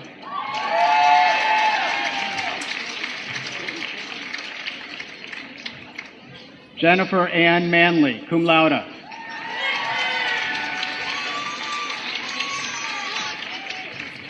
Taylor Fleming Marcus, cum laude. Svetlana Danielle Markowitz.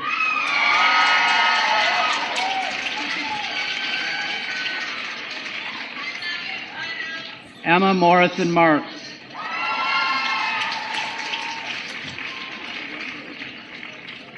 Mark Stewart Elkin Mazer, magna cum laude.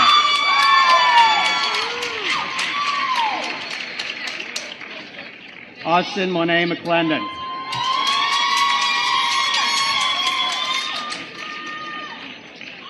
Andrew Scott McClyman.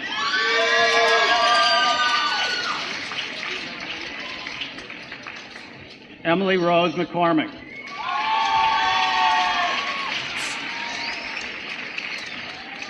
Maria Foley McGuane, in absentia. Megan Elizabeth McLaughlin, in absentia. Margaret Joan McManus, magna cum laude.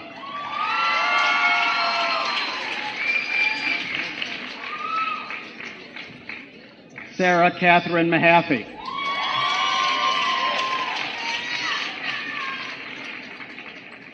Laura Kristen Mers.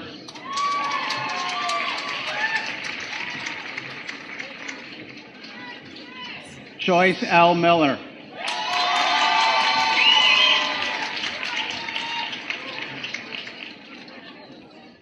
Laura Jane Miller, cum laude.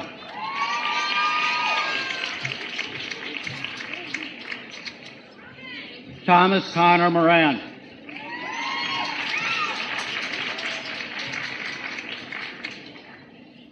Alexandra Elise Moss, summa cum laude.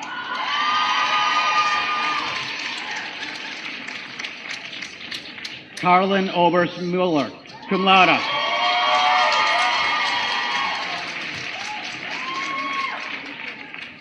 Benjamin Wolf Lair Muser, summa cum laude.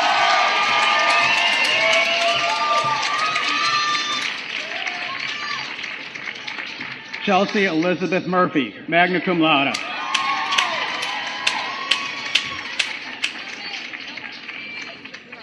Christina Rose Murphy, summa cum laude.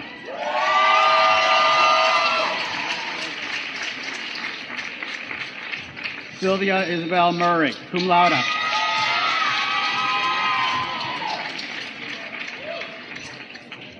Kelsey Marie Mayette, cum laude.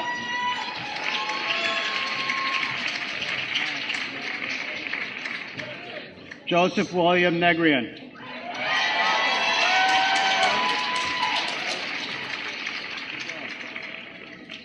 Samuel Call O'Brien.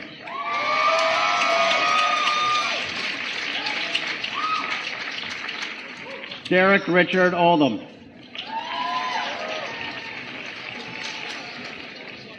Avril Lewis Brown Olson.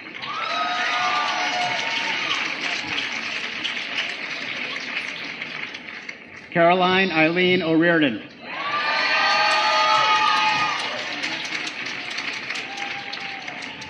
Haley Rachel Panetton.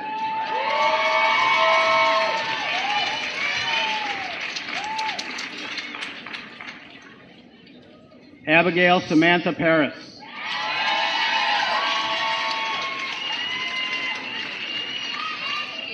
Joanna Rosalie Palmer.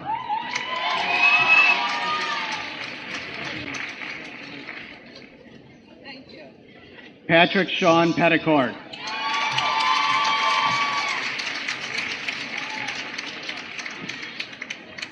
Victoria Heather Peters, cum laude.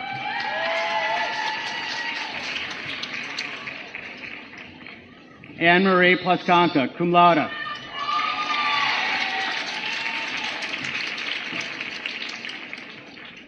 Kayla Ruth Prince, magna cum laude.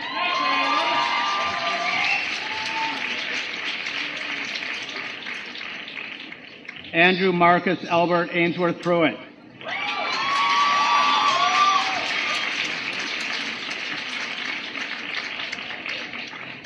Sarah Antoinette Polano.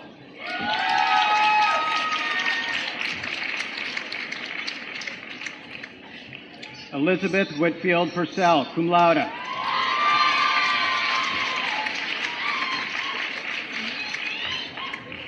Julia Moselle Purvis.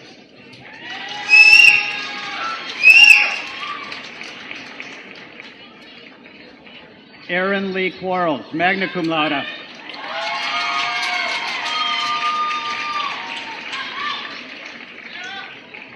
Andrew Paul Rainey, magna cum laude.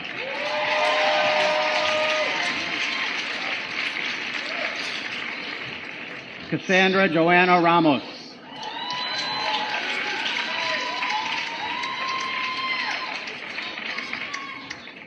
Suzanne Marie Ramikis, cum laude.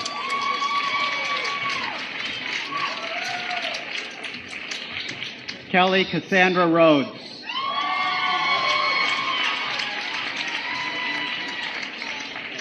Clara Annabelle Roberts, cum laude.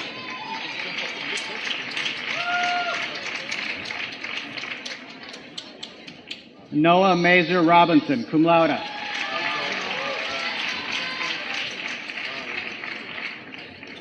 Andrew William Romanowski.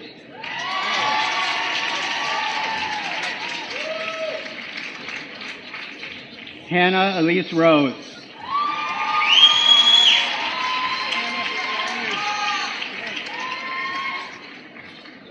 Rachel Charles C. Rose.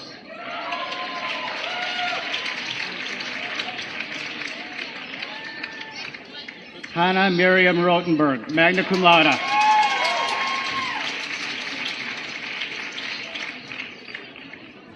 Marielle Sarah Ticker Roth.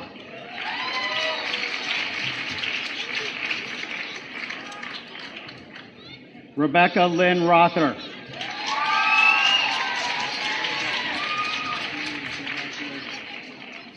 Alexandra Helen Russo, cum laude. In absentia. Suzanne Renee Saladin.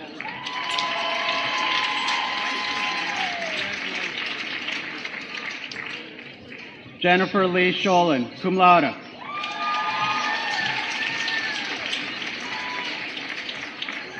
Lila Wister Scott, magna cum laude.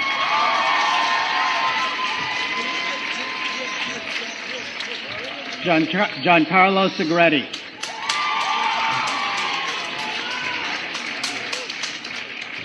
Heather Lynn Sell.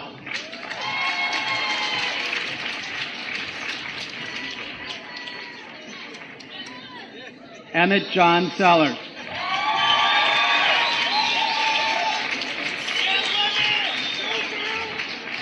Serena Ariel Shapiro.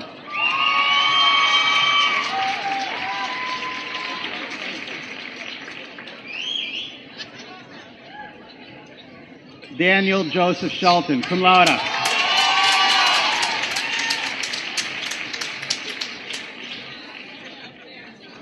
William Richard Shope.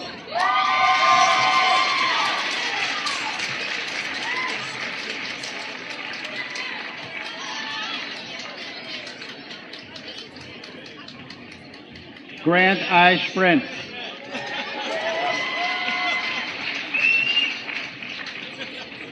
Emma Elizabeth Sikolowski.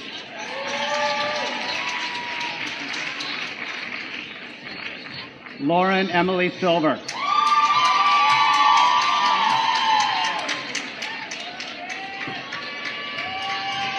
Mira Judith Simon, cum laude.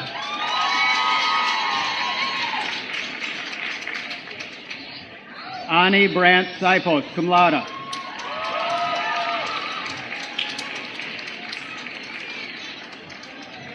Morgan Michael Scordian, cum laude.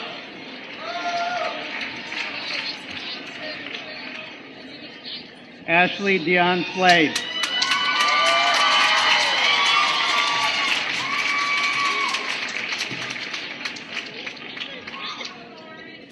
Amy Catherine Smith.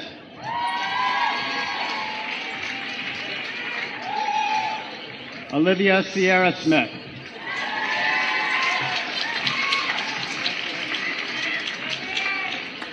Rebecca Leanne Smith.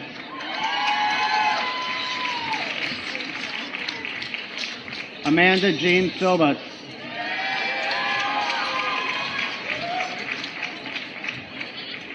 Elena Jan Solomon, magna cum laude.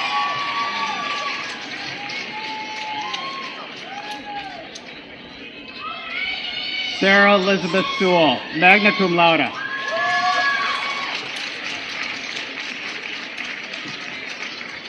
Mark Adam Stanley Soika Steinman.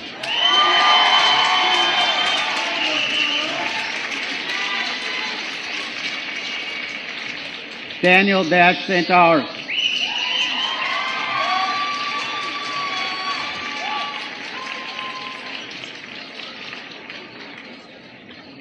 Thomas Carl Stabler.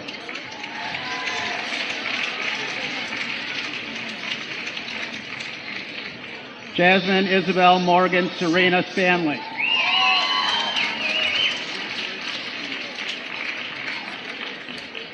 Kylie Nicole Stash.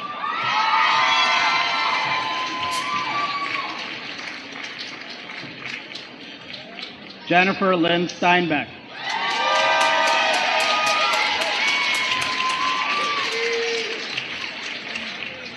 Campbell Esther Stellwagen.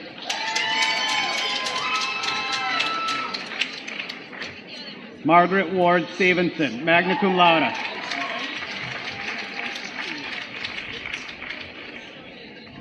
Jessica Constance Sturrett.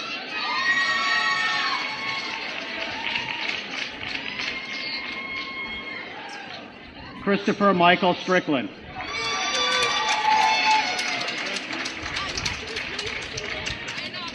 Madeline Simone Sutera.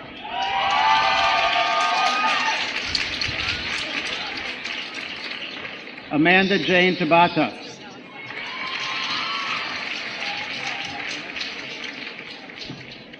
Catherine Noemi Tavares.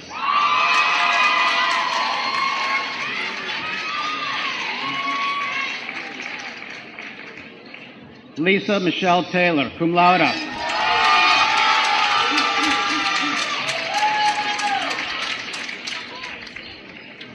Dennis Ryan Teagarden.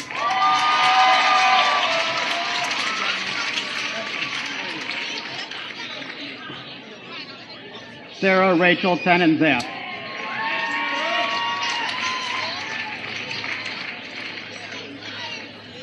Heath Matthew Othelmo.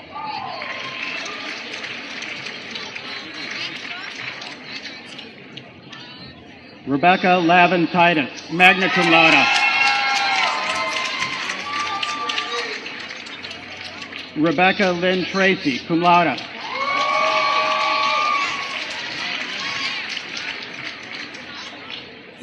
Fong Train Nguyen.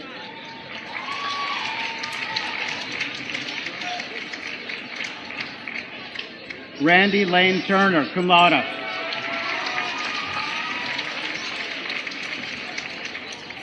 Samantha Lee Turpin, cum laude.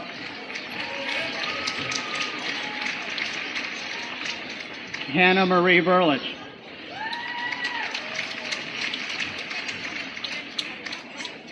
John William Vincent.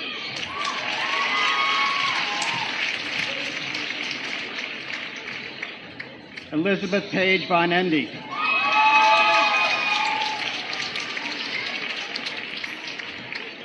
Elizabeth R. Wagner.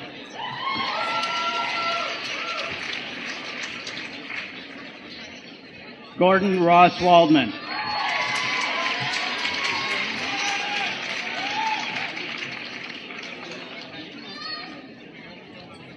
Stephanie Lynn Walker, cum laude.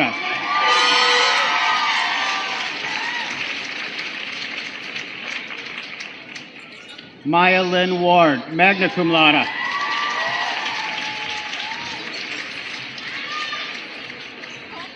Patrick Stewart Ward.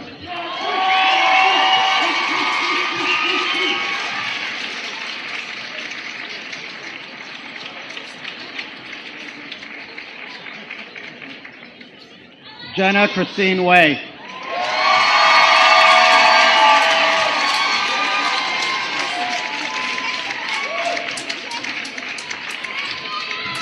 Gabrielle Marie Weber.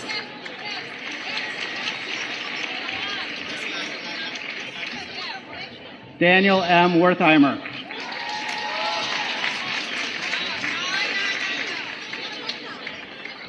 Lucy Martin Wild, magna cum laude.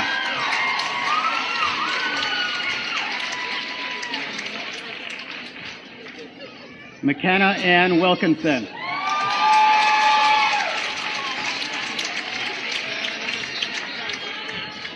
Kyle M. Williams, cum laude.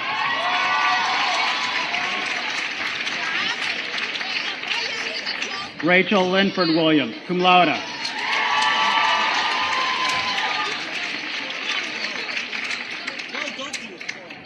Mara Elizabeth Hope Wilson, cum laude.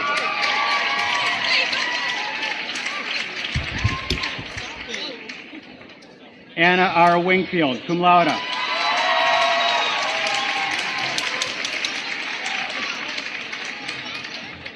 Shane Aaron Yambor.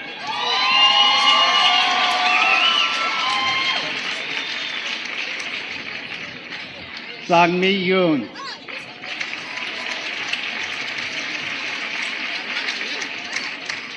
Nadira Simone Young.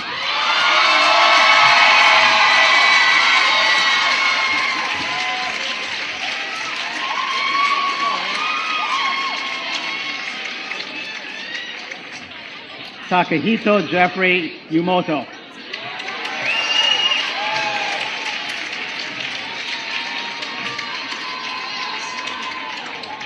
Rachel Regina Zallis.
It's my pleasure now to introduce Catherine Scher Ellis, class of 1986, and president of the Alumni and Alumni of Goucher College. Kathy?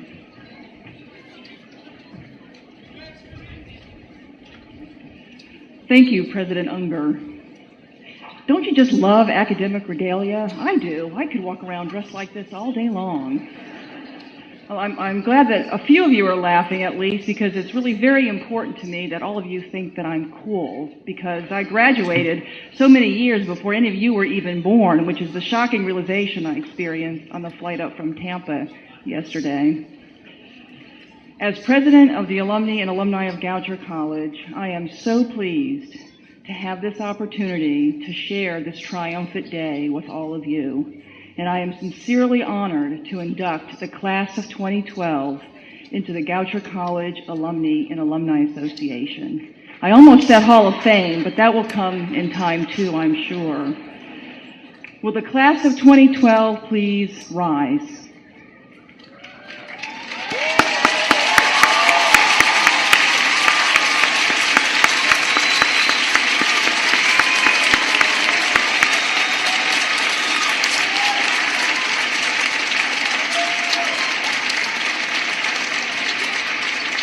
On behalf of the alumni and alumni of Goucher College, it is my great privilege to honor your achievement in graduating from this remarkable institution. Congratulations to each of you on your new standing as an alumna or alumnus of Goucher College. You join more than 14,000 active alumni and alumni living in all 50 states and in 52 countries. We wish you all the best as you begin the next phase of your lives, and we encourage you to stay connected with one another and involved with your alma mater. For though you graduate this day, you are and will remain members of the Goucher community for life. Are you ready? Here we go. You may now turn your rings to face the world and your tassels to the left. Congratulations.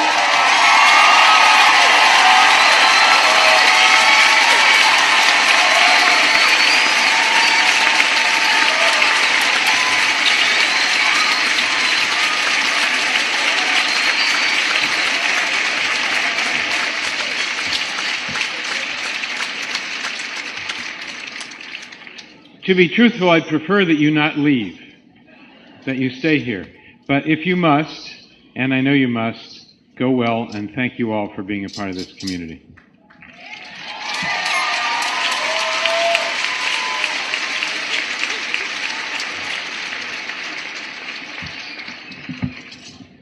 The exercises will close with benediction. Following the benediction, the audience is requested to remain in their seats until the academic procession has passed. Family members and guests are invited to join the faculty and graduates at a reception in front of the chapel.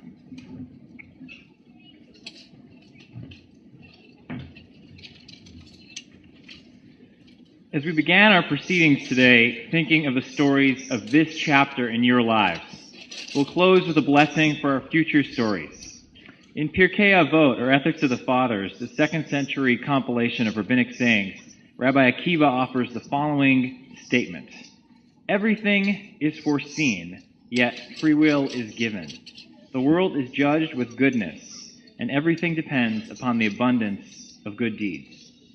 Now, this statement begins with a paradox. How can you truly have free will if everything that you do, your entire story, has already been scripted out?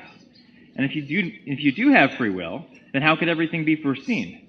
Don't surprises happen every day? How can we make sense of a statement that seems self-contradictory at its core? And while traditional commentaries on this text focus on theological discussions of destiny, I tend to see this text as more of a reflection of your unfolding stories and the roles that you each play in them.